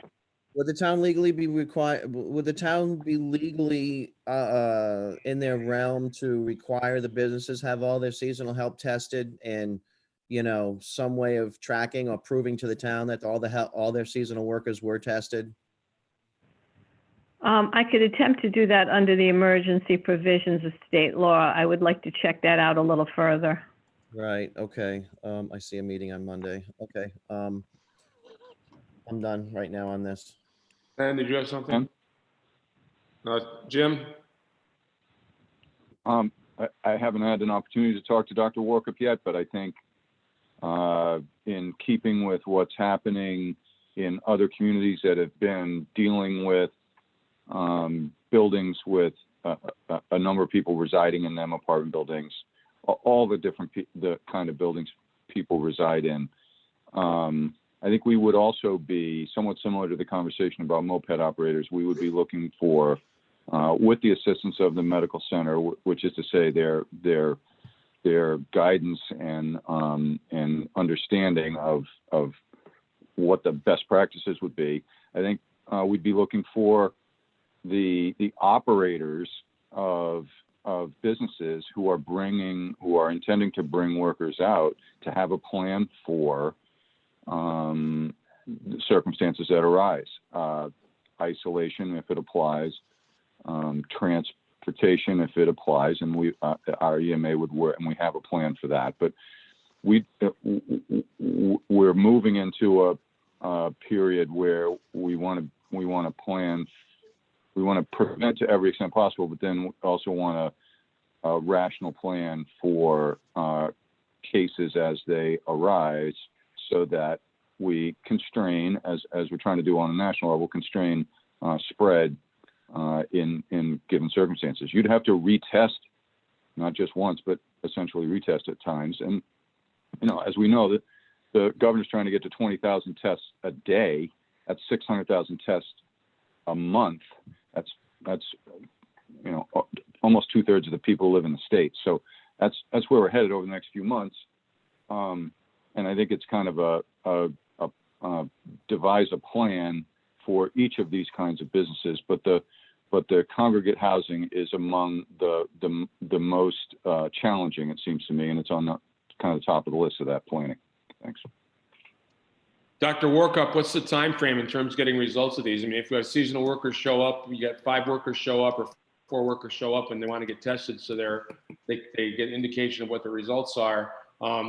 are they going to have to wait 2 or 3 days and be housed in close quarters before they find out, or is it a 15 or 1 hour result?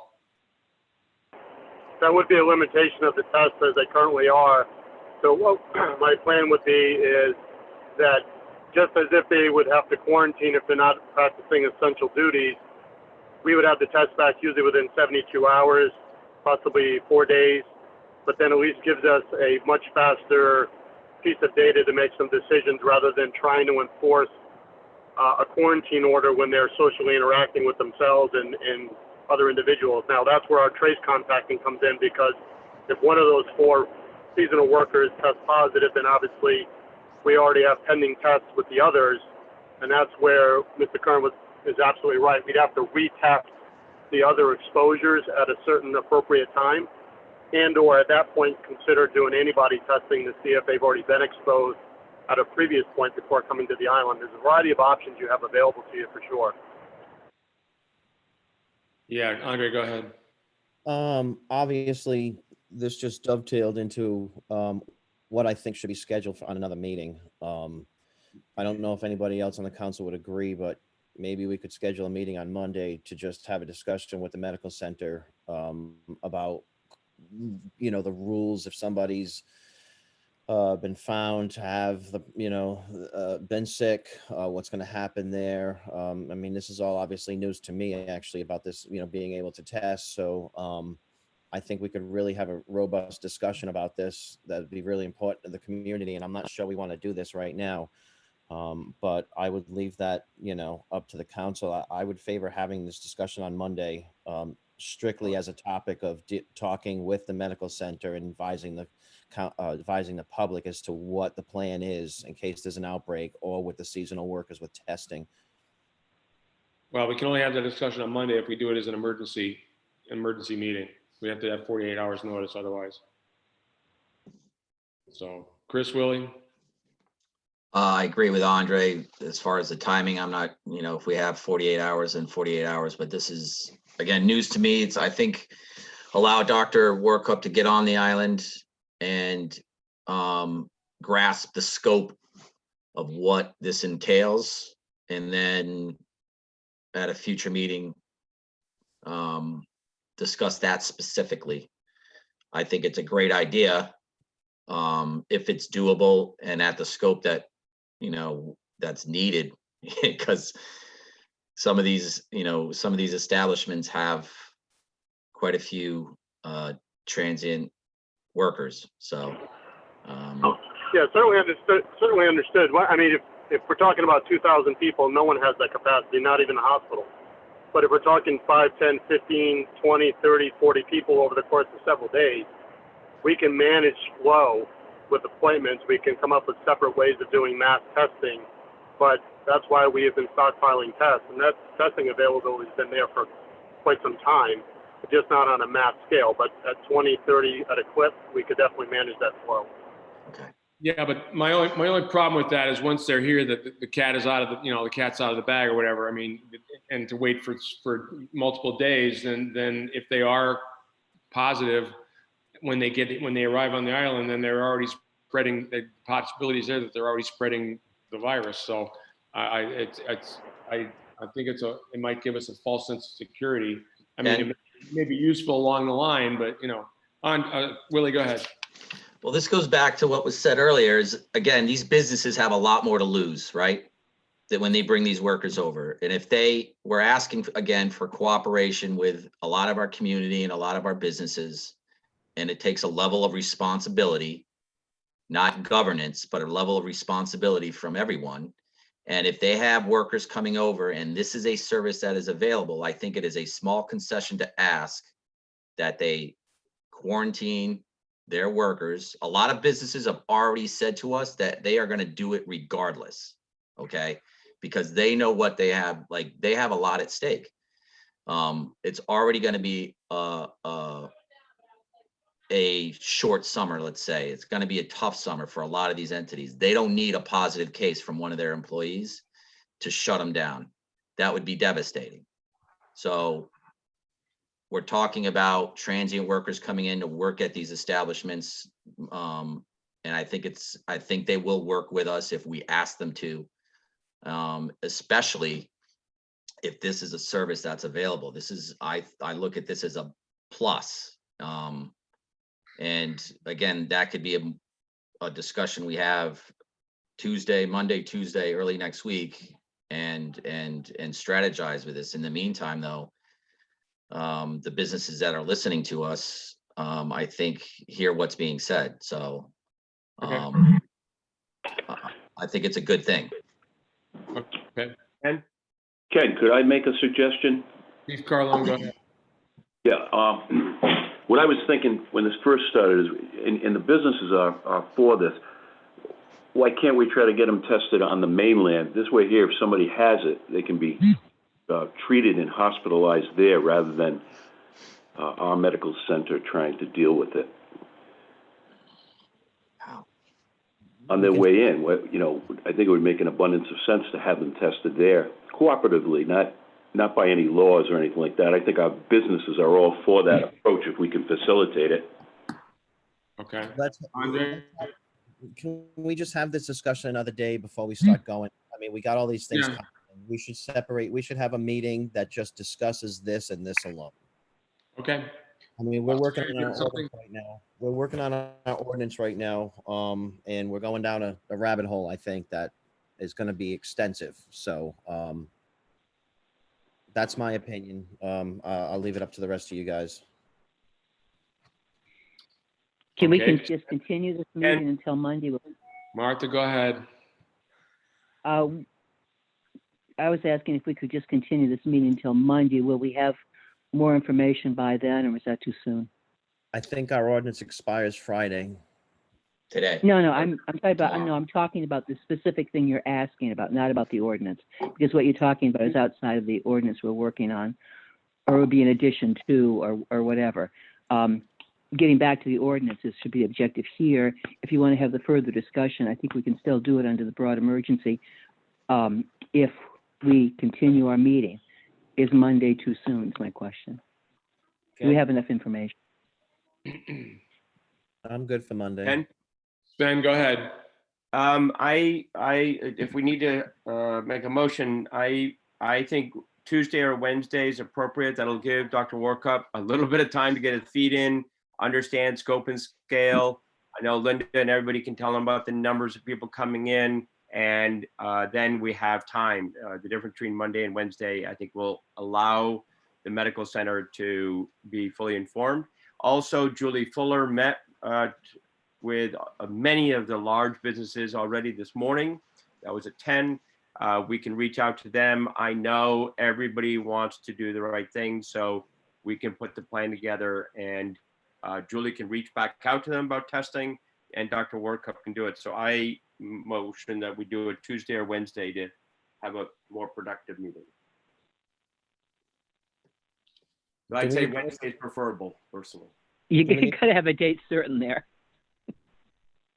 Wednesday. Just do it. Andre? As long as we do it soon, like I said, I mean, we talk about the businesses all day, but this is for the security of the community.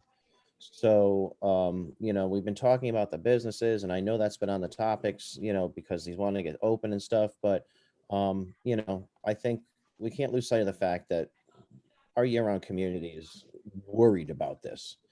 And that's my focus, but it's all rolled up into one ball of wax that this needs to be, as Norris would say, a well-oiled machine.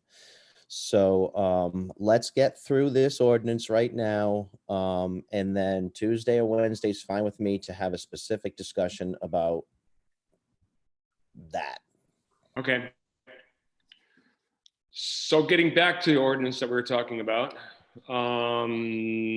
we're having a problem getting past number 6 relative to workers coming. Did we get far enough? Are we far enough through that so we can leave it as is, or do we want to add anything to it? Yeah, Ken, I want to add something. You want to make a motion, Martha? Yeah, I would move that we add that all references to outside activities, work activities, and office workers previously listed defer to the state of Rhode Island guidelines. I just don't want to drop them. Second, Who seconded it? I did. Andre seconded it.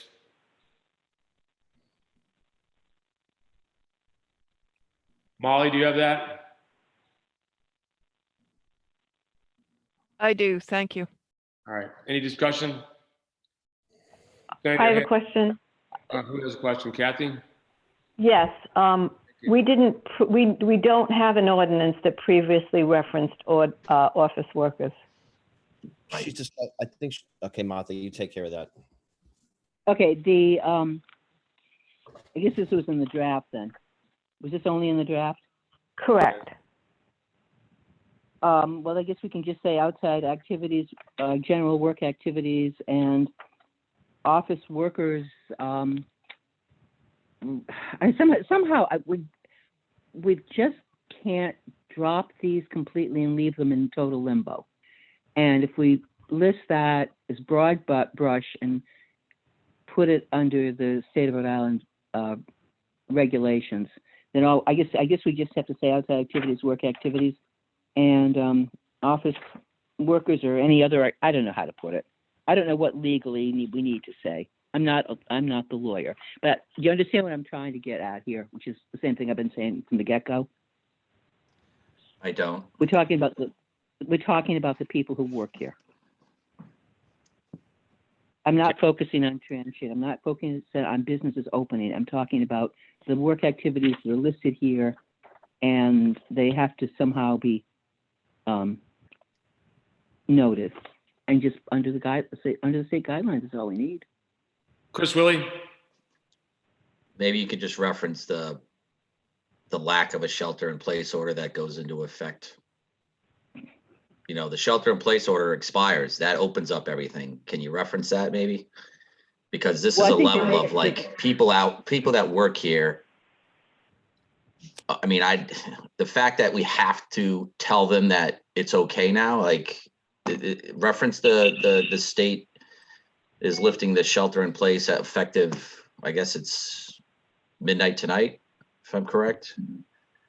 You know, people are allowed to go back to work on a limited basis. If you can work at home, you know, that's encouraged. That's basically what the state's saying. You simply reference the state. I'm not saying list all of these activities. I'm simply saying reference the state on other work activities if you want to make it more simple. Kathy, I don't want to see it dropped. Kathy Marola? If the council wants to put that in, I can certainly do that. All right, we have a motion on the table. I think the wording of the motion may need to be adjusted. But I guess you get the intent of the motion, Catherine? Yes, it's to clarify for people working on Block Island that their activities are to be governed by the state executive orders, rules, and regulations. Martha, does that satisfy you? Yeah, I think so. It's sort of like everything not otherwise noted. All right. Anything further on this? Ken, may I? Go ahead, Andre.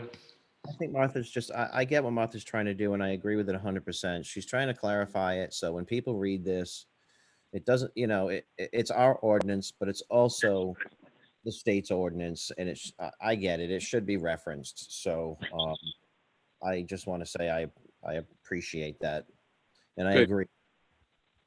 All right, sounds like you're ready for a vote. All those in favor, Andre? Aye. Willie? Aye. Martha? Aye. Ben? Aye. I vote aye. 5-0, motion carries. Thank you. Number 7 references any person may have come in close contact with a person who has COVID-19 must immediately self-quarantine for 14 days before coming to the island. Any questions or comments about that? I don't think we want to change that. Anything? Anyone? Nope. Number 8, any person who is under self-quarantine direction who wants to go to the Black Island Medical Center must first contact Medical Center for instructions on how to proceed. This directive does not apply to persons requiring emergency medical care or assistance. Any comments on that or any changes? Dr. Warkup, is that okay with you? They're right. That's fine, thank you. 9. Anything from anyone? Number 9, all persons on Black Island shall fully comply with all federal, state, and local emergency directives and orders and shall from time to time be amended. Comments, questions? No. And number 10 goes into short-term lodging owners and operators, including their agents and employees, shall cease taking new reservations pertaining to occupancy dates, which would occur prior to June 1st, 2020. Any questions or concerns about this item, number 10? Andre? Yeah, I just, I had a couple people call me yesterday about this, and, I'm not a reservation taker. I don't rent things. So that, I know June 12th was an arbitrary date, and it got changed to June 1st. For reasons Chris spelled out last meeting. However, I had a few people call me yesterday that, weren't in the reservation taking business, but smart people who thought that maybe if you take the June, and I know it's a moving date, and if you take the June 1st date and it doesn't happen then people are maybe refunds would be required. Whereas if you moved it to the 12th, you wouldn't have to go back on that kind of thing. You would be in a situation where you'd have more information, and people I guess what they were trying to say was that if you did it on June 1st and it didn't work out June 1st, you might be looking at refunding people. Whereas if you waited a little while and went out to June 12th, then you would have a more solid base for those reservations. So those are concerns that were brought to me. I want to just bring them to the council on that fluid date. And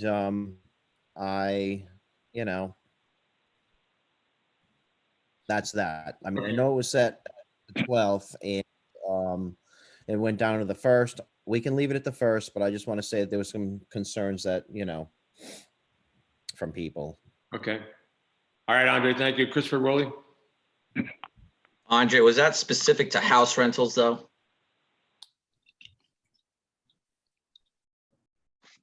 Okay. It was just specific to the rental business. Well, I need clarification, though, because the problem that I found with this section is that it includes short-term rentals, includes hotels, inns, motels, online rental platforms, including but not limited to Airbnbs, VRBOs, bed and breakfasts, houses, condominiums, timeshares, cottages, retreats. I mean, it's all encompassing. The complaint that the concern I had was specifically from real estate and house rentals, which as I understood it, if this town has a date that's specific to short-term rentals, then they have it. There's a mechanism that kicks in that they do or do not have to refund, as I understand it. I tried to call yesterday to a couple, and a couple people, but I didn't get through. So, and it was specific to home rentals, not necessarily, a B&B or an inn or a hotel. I think this revolves around the out-of-state, in my opinion only, this revolves around the out-of-state quarantine and whether or not it even provides a mechanism for these people to come. Apparently that's not good enough, though. That the state should be a state date, not the local date, in my opinion. I wasn't clear on the thought process, or I'm still not clear on it. Okay, well, maybe we can clarify it. Well, the thing Yeah, is I've got a couple of. Go ahead, Martha. Well, a couple of things. I think that the state quarantine clearly is not beyond our jurisdiction. I think refund policies are up to people having contracts. I mean, I think everybody's well aware of the fact that this is all a moving target, and I'm sympathetic to it. But I also think at a certain point we can't legislate everything, and people have got to make it clear to folks that this is what you agree to or don't agree to. Hold on. And I don't think that's up to us to get involved in every rental contract. Hold on, Chris. Sven? One of the groups we have, Kate Butcher's leading the real estate agents. She's written a number of letters. We can get back to her on this. And if we need to change that date at a later time, we can. So we could, get back from both Kate as well as the hotels if you want that feedback from the hotel group that's meeting. I was mistaken. They're meeting at 12 today, not 10. Chris? Yeah, again, we tried the best to our ability to get in line with the state on a lot of these ordinances. If we were in line with the state right now, short-term rentals are permitted. Okay. And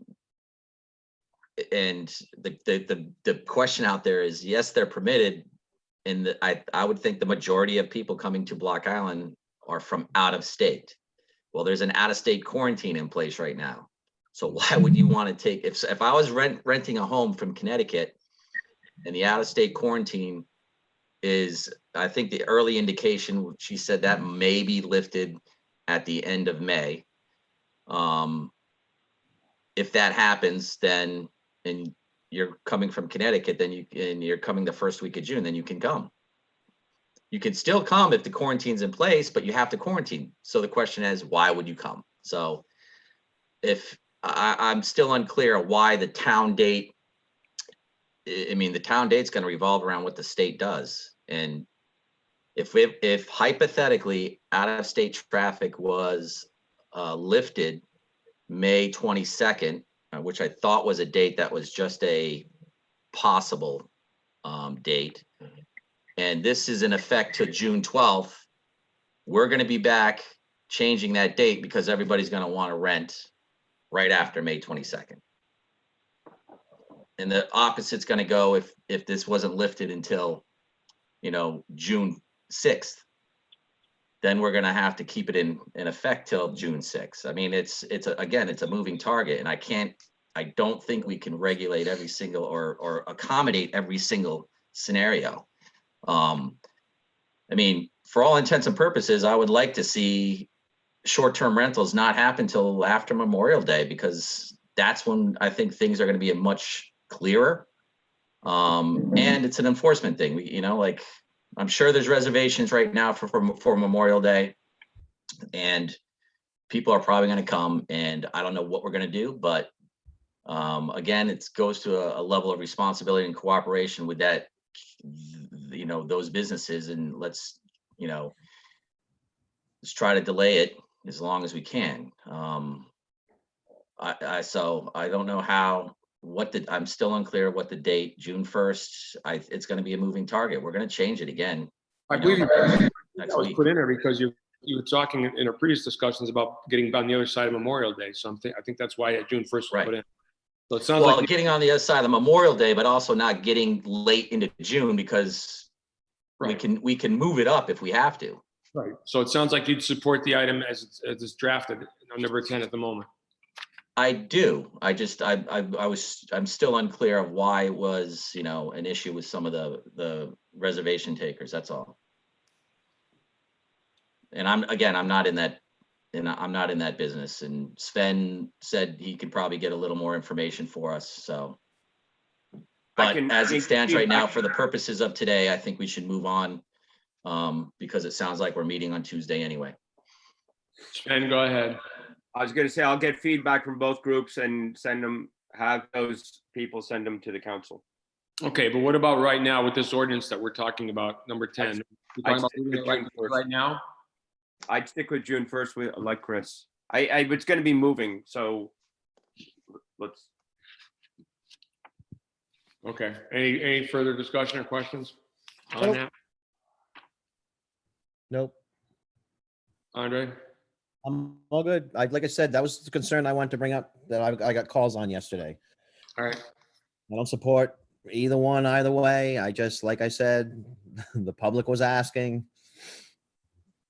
Okay. The next item is discussion of the violations, number 14, a violation of provision of the ordinance. Anyone have any concerns about this? Concerns or questions? No. Okay. And number 15 talks about the instruction to enforce the provisions of the emergency ordinance. Chief, Chief Carlone, you said you've gotten some guidance from the state in terms of enforcement of the various different ordinances. I do. Okay, good. That'll help. Any other questions or concerns? Catherine, do you have anything you need us to update on this? I need a vote under the town charter, section 409B, emergency ordinance. Okay. Would you like me to read the provision of the charter? No, I think we've read it before. I think we just need to make a motion, correct? Correct. Ken, Ben? I think it would be helpful for Catherine to sort of do a review or a recap because there were so many pluses and minuses in here. And I think that would help people on the phone. I've just gotten a few texts saying they're just not sure. So if that's possible, just sort of recap it and that's what we're voting on, that would help. Unless you don't want to. Catherine, do you want a minute or two to do that? I think I can do it now, bearing in mind that the numbering is going to be a little bit different. The first two are going to be left as is. I'm going to include a provision regarding restaurants and bars and other establishments as referenced in the old item 3 and 4, that they get to be guided by the state rules, regulations, and governor's emergency ordinances. Paragraph 4 on license and permits, we're going to strike out. No vehicles of any kind may be rented on Block Island. Going down, there were no changes to 6. I'm going to fold in at the end of 6 the reference to the state. I'm sorry, 5, I skipped 5. 5, I'm going to reference the state quarantine provisions at the end. 6, I'm going to reference, make a general reference to the fact that workers on the island have to be bound by the governor's executive orders and rules and regulations of the state. Scrolling down, I don't see anything else. Thank you. And I'd be happy to hear if I miss something. Any comments or input?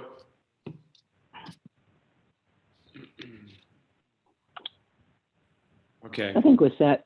Yeah, all right. I guess I'll make a motion to approve the under town charter section 409B. I'll make a motion to approve the amended emergency ordinance of the town of New Shoreham as drafted here today. Second. Seconded by Andre. Discussion or comment? All those in favor, Andre? Aye. Chris Willie? Aye. Sven Rissom? Aye. Martha Ball? Aye. I vote approval. Carries 5 to nothing. Thank you. Thank you, Catherine. Next item on the agenda is to discuss approach to gaining business and key group input to the COVID-19 planning process. Sven, do we still have this on your radar? Yes, definitely. We've talked about it a lot during the meeting. Just to cut to the chase and make this short, we've all been on the phone too long. There are a number of business sectors that were early identified, ranging from hotels and restaurants to bars and retail. There have been some point people that volunteered to coordinate these group meetings. For example, Julie Fuller is coordinating a meeting in 40 minutes, a meeting in 40 minutes with hotels and restaurants. And everybody has been very, very cooperative, trying to get input back to the council, things like June 1st, which we just discussed. Kate Butcher has been very, very helpful on real estate. There are a number of considerations. I read them before, and that list will continue to grow. Just so everybody on the phone understands, considerations would be wearing masks or how do you clean the countertops? What is the protocol? And every business is going to be different. It's just trying to understand what those protocols are by each business, but there are guidelines and there are state minimums. So you got to do social distancing, and we have to make sure that everybody follows the minimums, or at least the state guidelines to all those points. So somebody may over clean their building or do other things so that they are as safe as ever could be. Those businesses are, those groups, excuse me, are bringing feedback, and we'll continue to update the council with them as those groups meet. Yeah, a point of order, Sven. I think that those groups can certainly go ahead and do that, but as you mentioned, though, they're going to, at the bare minimum, they're going to have to follow the state guidelines. Of course. And Yes. the state has already put out, for instance, the state has already put out the COVID-19 control plan templates for businesses to follow, just in general. And the state will be making extensive recommendations in terms of cleaning and that sort of thing. So definitely want to make sure that they don't think they have to necessarily reinvent the wheel, but just maybe design in such a way that they're incorporating all the state concerns and guidelines.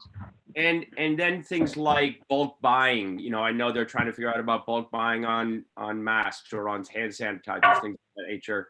And then lastly, one of the things, and I know Dr. Tom has talked about, Dr. Workup has talked, setting up that process with the medical center and ensuring there's clarity if somebody does get sick, how those protocols work through, and just making sure it's very well understood and known, both from the state point of view as well as the medical center. Okay. So, and these are all group activities. These are not, you know, town ordained. These are trying to do the right thing and trying to help support health and safety. All right, Andre. Sven, these groups you're setting up, you know, I know you have leaders of these groups and they're reaching out to the inns and all. Are they reaching out to every inn, or is it just a group of people? Are they reaching out to every hotel owner? I believe so. They were suggested to, but I'll double check. Yeah, because if the town council is going to be basing their opinion on, you know, groups that were set up, you know, that input's got to come from everybody, even, you know, historically people that are not included in the fray sometimes. I think we have a unique opportunity here in the post-COVID world to, you know, include everybody and their opinions on Block Island, whether or not in the past that, you know, they may not have wanted to play ball in the past, but I think it's a great opportunity to bring them into the fold, make their opinions known, make everybody included. And just, if this is going to be a town council advisory group, I would prefer, you know, I would like assurances that everybody is being included in these discussions. Yes, and I agree with 100% with Andre. That was clearly the goal. Right. I will reinforce that, but also for any business that's listening, or if you want to, this document that sort of explains the groups and explains the considerations is up on the clerk base. I was in the last meeting on Wednesday's clerk base posting. And definitely reach out to the person or reach out to me, and I'll make sure there is absolutely every attempt to be inclusive of all. Absolutely, you're right, Andre. Any question, Kathy? Do you have a question? No. Kathy Marola? No, I do not have any questions. Okay, sorry. You're whatever you're doing is showing up on my screen. It's showing up as speaking. So. Sorry, I thought it was on mute. Any other comments or questions on that?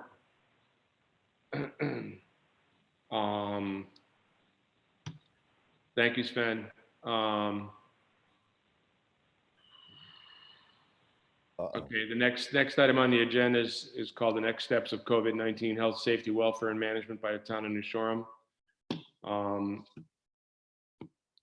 think under this one, we some items we might suggest at least touching on is a discussion of the beach harbors and opening of bathrooms. Jim, do you have anything you want to start the discussion with? I guess apology is in order. I didn't realize that was put on an expectation of that beach conversation. So I think I would request that we repeat this on a future agenda, and we'll be more prepared to have a more substantive conversation. Okay. Council then, does any council have any questions they want to bring up immediately? Chris Willie, go ahead. The beach definitely is going to need a little more time because I think the state, I had a brief discussion with the recreation director. Just for clarification, I had questions about when we're going to be able to meet again because I'm the chair of the rec board. But Dave's got, the beach is definitely, they're working on protocols. And then there's a whole host of other things that I don't think Jim can answer right now about public bathrooms. That's a very big concern. How we're going to handle that. I want to add water bottle filling stations to that as well. And it's going to be with just those 3 items right there, never mind we get into all of our summer camps in the rec world. And then when it comes to harbors, there's a whole other host of potential issues or questions, more not necessarily issues, that the state is in development right now with guidelines. So as those come up, I just ask that Jim and the appropriate department head give us an update when possible, whether it's via email or during a meeting. I don't care which. If everybody likes, we can decide to a future meeting when we're more prepared. Ken? Jim, go ahead. Ken? Just real quick, there was another call in. Dave Sniffen has been participating, and I participated in some. There was a call yesterday afternoon late, and I haven't had a conversation with him yet. So we've got some things put together. Even during the discussion, if it's next week or soon after, it's not going to be a case where we're going to have answers, but wanted the town to know that we're working on it, and also, from the council, different things that we want to be looking to manage or deal with, because we're getting to that next phase, and I think beaches and things like that are an area we can allow people to enjoy and benefit from within reason. And then obviously we need the rec commission involved, so as not to get in front of them or be working in separate directions. Thanks. There are certain things, though, that are going to take precedent. I think that one of the concerns immediately has been brought up by the Chamber of Commerce in terms of the bathrooms opening. And if people or if the governor is allowing people to get back to business and if certain retail operations are going to be allowed to open up, then people might be coming over on the boat, and the bathrooms are going to be something that are going to need to dealt with sooner than later, I think. And that opens up the whole question of the schedule for cleaning and that sort of thing. So I think that's one of the things that should be dealt with sooner than later. The beaches, there's a lot of room for people social distancing there, but the bathrooms, especially downtown, are more of a concern. Comments? Agreed. All right. Yeah, I agree with Ken on that. Then when does everyone want to continue? Do you want to continue this meeting, or do you want to give it full 24 hours notice, not counting the weekend days? You want to give it full 24-hour notice and have it on Wednesday? Ken? Chris Willie, go ahead.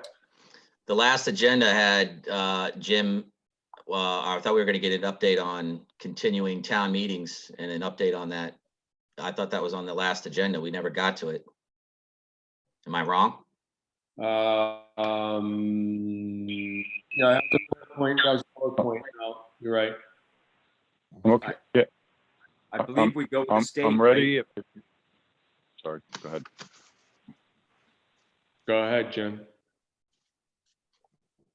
Yeah, I thought it was second bullet in the first item. It was. Yeah. So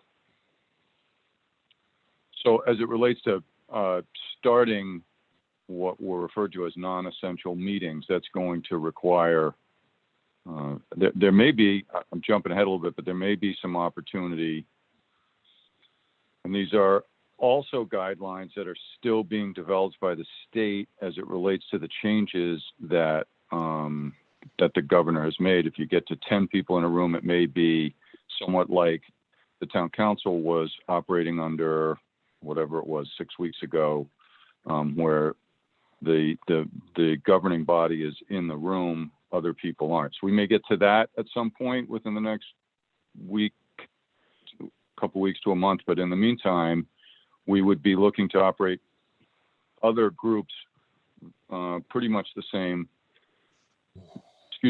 same way that the town council has, or similar, as I think everybody, certainly everybody involved in this, and a number of people listening recognize that although the Zoom, well, first let me say that just last week there was a consummation of a contract that allows a free Zoom subscription for any community in Rhode Island. The state had been working on that for some period of time. We already had one, but now we can use that. But as it relates to the kind of meetings we're talking about, for example, the town council, any of these groups have to deal with open meeting law. It's been modified. The town council meetings have some sophistication to them that is different than the kind of Zoom meetings even that I've participated in with other town managers and mayors or people with their families. As we know, open meeting law requires certain things. We're also trying to be transparent in different ways. And then as we get into zoning board, planning board, there's another level of sophistication with respect to evidence, exhibits, that kind of thing. So we're developing, and Michelle has developed a plan. That's our IT consultant has developed a plan to kind of try to deal with all of those things as we bring other groups back online. Another thing that you don't think about until you realize you have to do a Zoom license and use the Zoom license once you're into a slot. First of all, we can't all have the same slot, and if you're immediately preceding my group, if you're 5 to 7, then it really needs to end at 7 so that the next group can take the license and keep moving. So schedule, overlap, etc. I did want to thank publicly, I've thanked them privately, Michelle, Allison, and Heidi for the great job they've done bringing us into a place we had never been, and really very few communities had been, to allow the council to function and continue government. And I'll forward to the council a written description of the plan, but essentially what we want to roll out is a kind of an expanding involvement first with the town council, with the town clerk's office. You want to call it a pilot, but work some number of meetings, and then kind of increase people's understanding as kind of an apprentice. So you sit with the control team, if I can call it that, on a couple meetings, then you're ready to run a meeting. But we're, as I said, in some cases, we're going up in sophistication even from where we are now. I should also mention that I think most people know there are technological constraints sometimes on Block Island with respect to internet capability, but also we have people that either don't have a laptop or they have a laptop, so they don't have a camera. Michelle has been looking to procure some cameras, but procurement is different in this world than it was 2 months ago. So some technology things that need to be addressed, and then work through that pilot program so that when we roll to each successive new group, we're doing it with the requisite skill to execute the meeting. And lastly, I will say, that kind of approach often involves, and it has in other towns, a mock meeting or a practice meeting, which is legal under open meeting law, just to make sure everybody's technology works. Because you all, although we've done very well with this group, I've been in other meetings where the person's technology didn't work, and so you have no meeting after everybody's arranged their schedule and such, just on something simple like that. So I want to be able to proceed in a way where we can actually execute. I think we have a good plan. I'll forward it to the council. I can do it today, actually. I was waiting to have this conversation before I did it. Thanks. Andre? Jim, can you repeat that? No, just kidding. As long as we, the business of the town has to move on. And the zoning applications out there, and I thank you for all the great work. But as soon as you can get that rolling, that would, obviously be best for, I think, the whole council and the community. Can I ask you about the what's up with the financial town meeting and how that's going to pan out? I haven't heard anything about that. So, had a meeting with Amy yesterday on financial town meeting. Most of the, to be honest, most of the conversation at the state level went in directions that ultimately probably aren't going to happen. I think you can follow what I mean. So there was a lot of talk about trying to get the Rhode Island Department of Health to bless a meeting. We're talking obviously multiple towns now with multiple size requirements. Bless a meeting with spacing in a gym or outside or in a tent or whatever. And just recently, the Rhode Island Department of Health said they weren't comfortable sanctioning really anything like that. And that directive, but there was some time considering that, and that directive will come out. So there have been accommodations made at the state level. We're still waiting for kind of the official directive relative to what people are available to do with financial town meeting. But I give you the option that I think is most likely, and we need to underline that I said most likely. Nothing's obviously been decided. There's the capacity to decide it is vested with the council primarily. But and there are some opportunities for different revenue configurations compared to a quote unquote normal year. And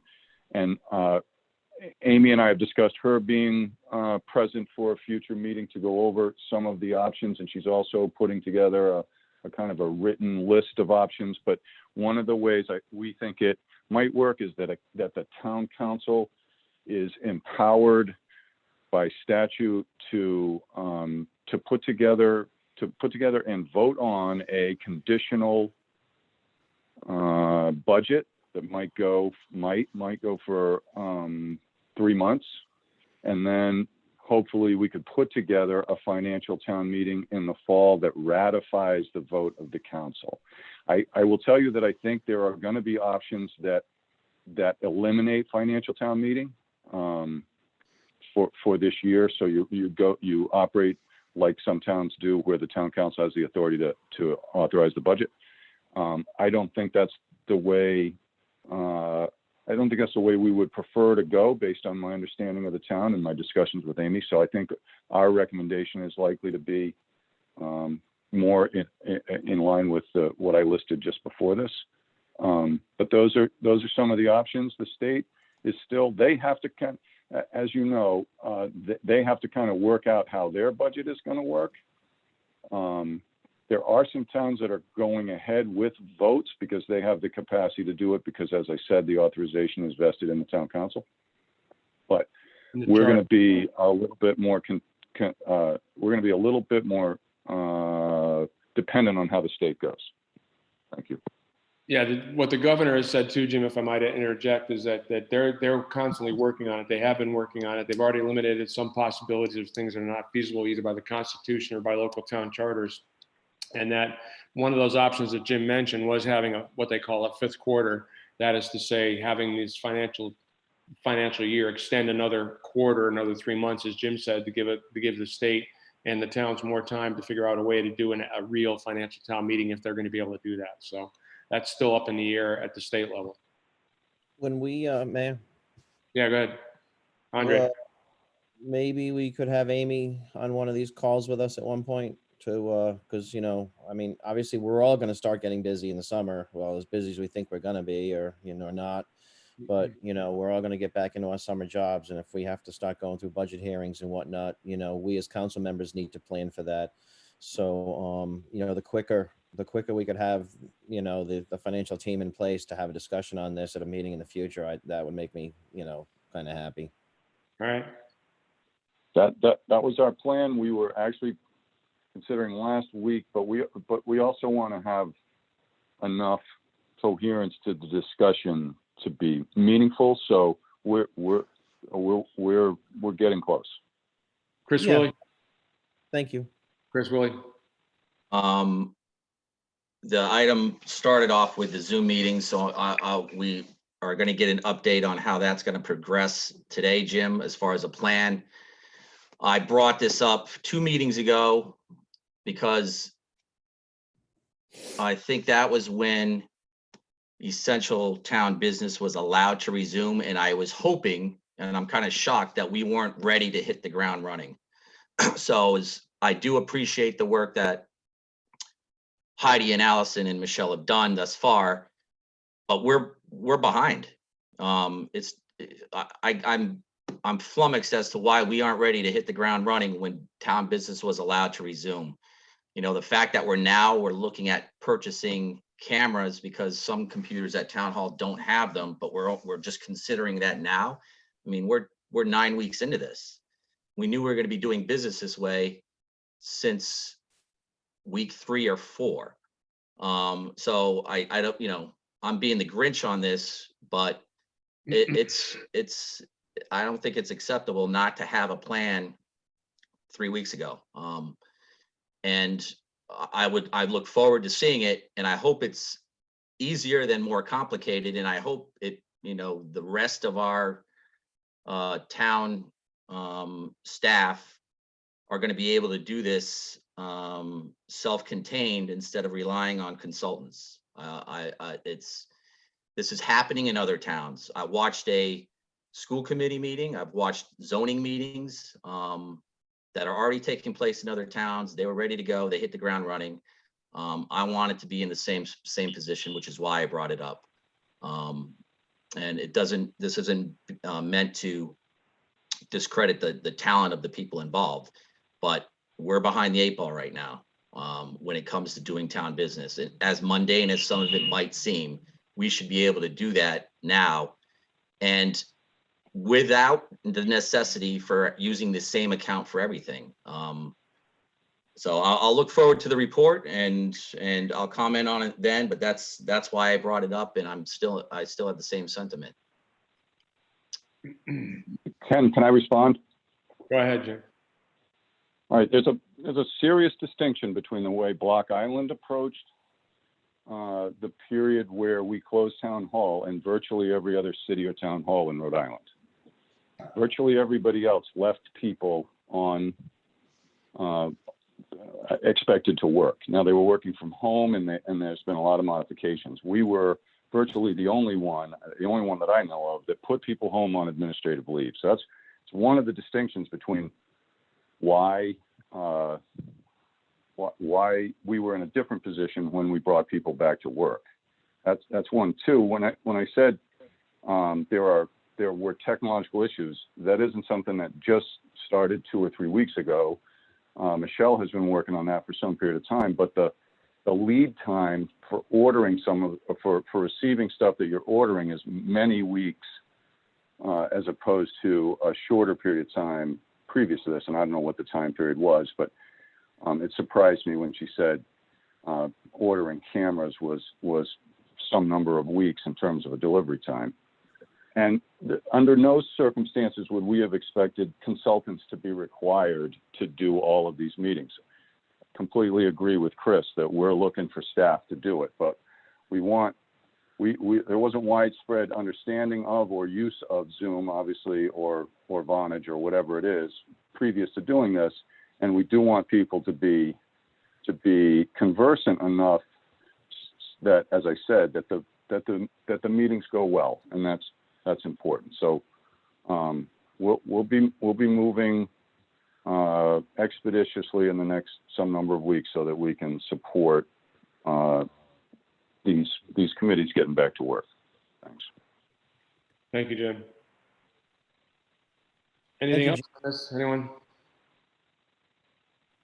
What do we want to do about the meeting next week? You want to continue this meeting? You want to advertise a new meeting? Chris, go ahead. Chris, you're muted. You're muted. If we can continue it to Monday, then if Andre indicated that having it sooner than later, that's fine. But if we have it on Tuesday, I think we should be very specific in the agenda items. And I thought there was 2 on them at this point. One was the testing, and the other one I thought was an update possibly on the bike and moped licensing. Correct? Yeah, I believe that was. So a standalone agenda might be appropriate. I don't know. All right, Andre, do you have any input on that? Just I would ask Dr. Warcup and Kathy Marola what their thoughts on when they could be prepared to discuss these items as soon as possible. Yeah, exactly. Tom Warkup, do you have any input on what you prefer to do in terms of how soon you'd like to have a discussion on the testing? Monday would be fine. I have a meeting this afternoon with the health center, and we can work through the weekend to make sure we prepare for some question and answers. Any time would be better for you on Monday? No. You let me know what works for the council. Okay. Chris? 4 o'clock Monday's fine. Oh, I thought you were waving. Okay. No, 4. And Kathy Marola, how about you in terms of time? Well, I can be ready as soon as the governor's order is issued and I see if there are state regulations. That's what I'm dependent upon. Yeah. Monday at 4 probably be okay then? So Kathy, Monday at 4 might work? Yes, yes, yes. All right. All right, I'll make a motion to, I guess I'll make a motion to continue this meeting to further our discussions of testing of seasonal employees and for discussion on the update of the bike and moped license opening situation. Could we expand that to just discussion on, medical issues surrounding COVID-19 with regards to testing seasonal employees, what's going to happen if there's an outbreak? I think we should have a very informative session on this to let the community know. I think that's a lot of their concern right now. And I know there's answers out there to that, but I think if we focus on the meeting, just dealing with that'll go a long way. Yeah, we can roll that into it. There has been the medical center did release their protocols like a week ago or so, but then we can certainly bring those up again. So. And Ken, in that, if we do go to that, I like Andre's comment. It would be nice to hopefully hear from some of the businesses how they're thinking about that quarantine issue, if we can get that feedback by then. Okay, that'll be part of the conversation. Anyone have anything else? No, except. Right. So that's my motion. Second. Seconded by Andre. Further discussion? All's in favor, Andre? Aye. Chris? Aye. Ben? Martha? Aye. I vote affirmative. Motion to adjourn. All's in favor? Aye. Aye. Aye. Aye. Aye. Thank you all. Have a good afternoon. Have a good weekend.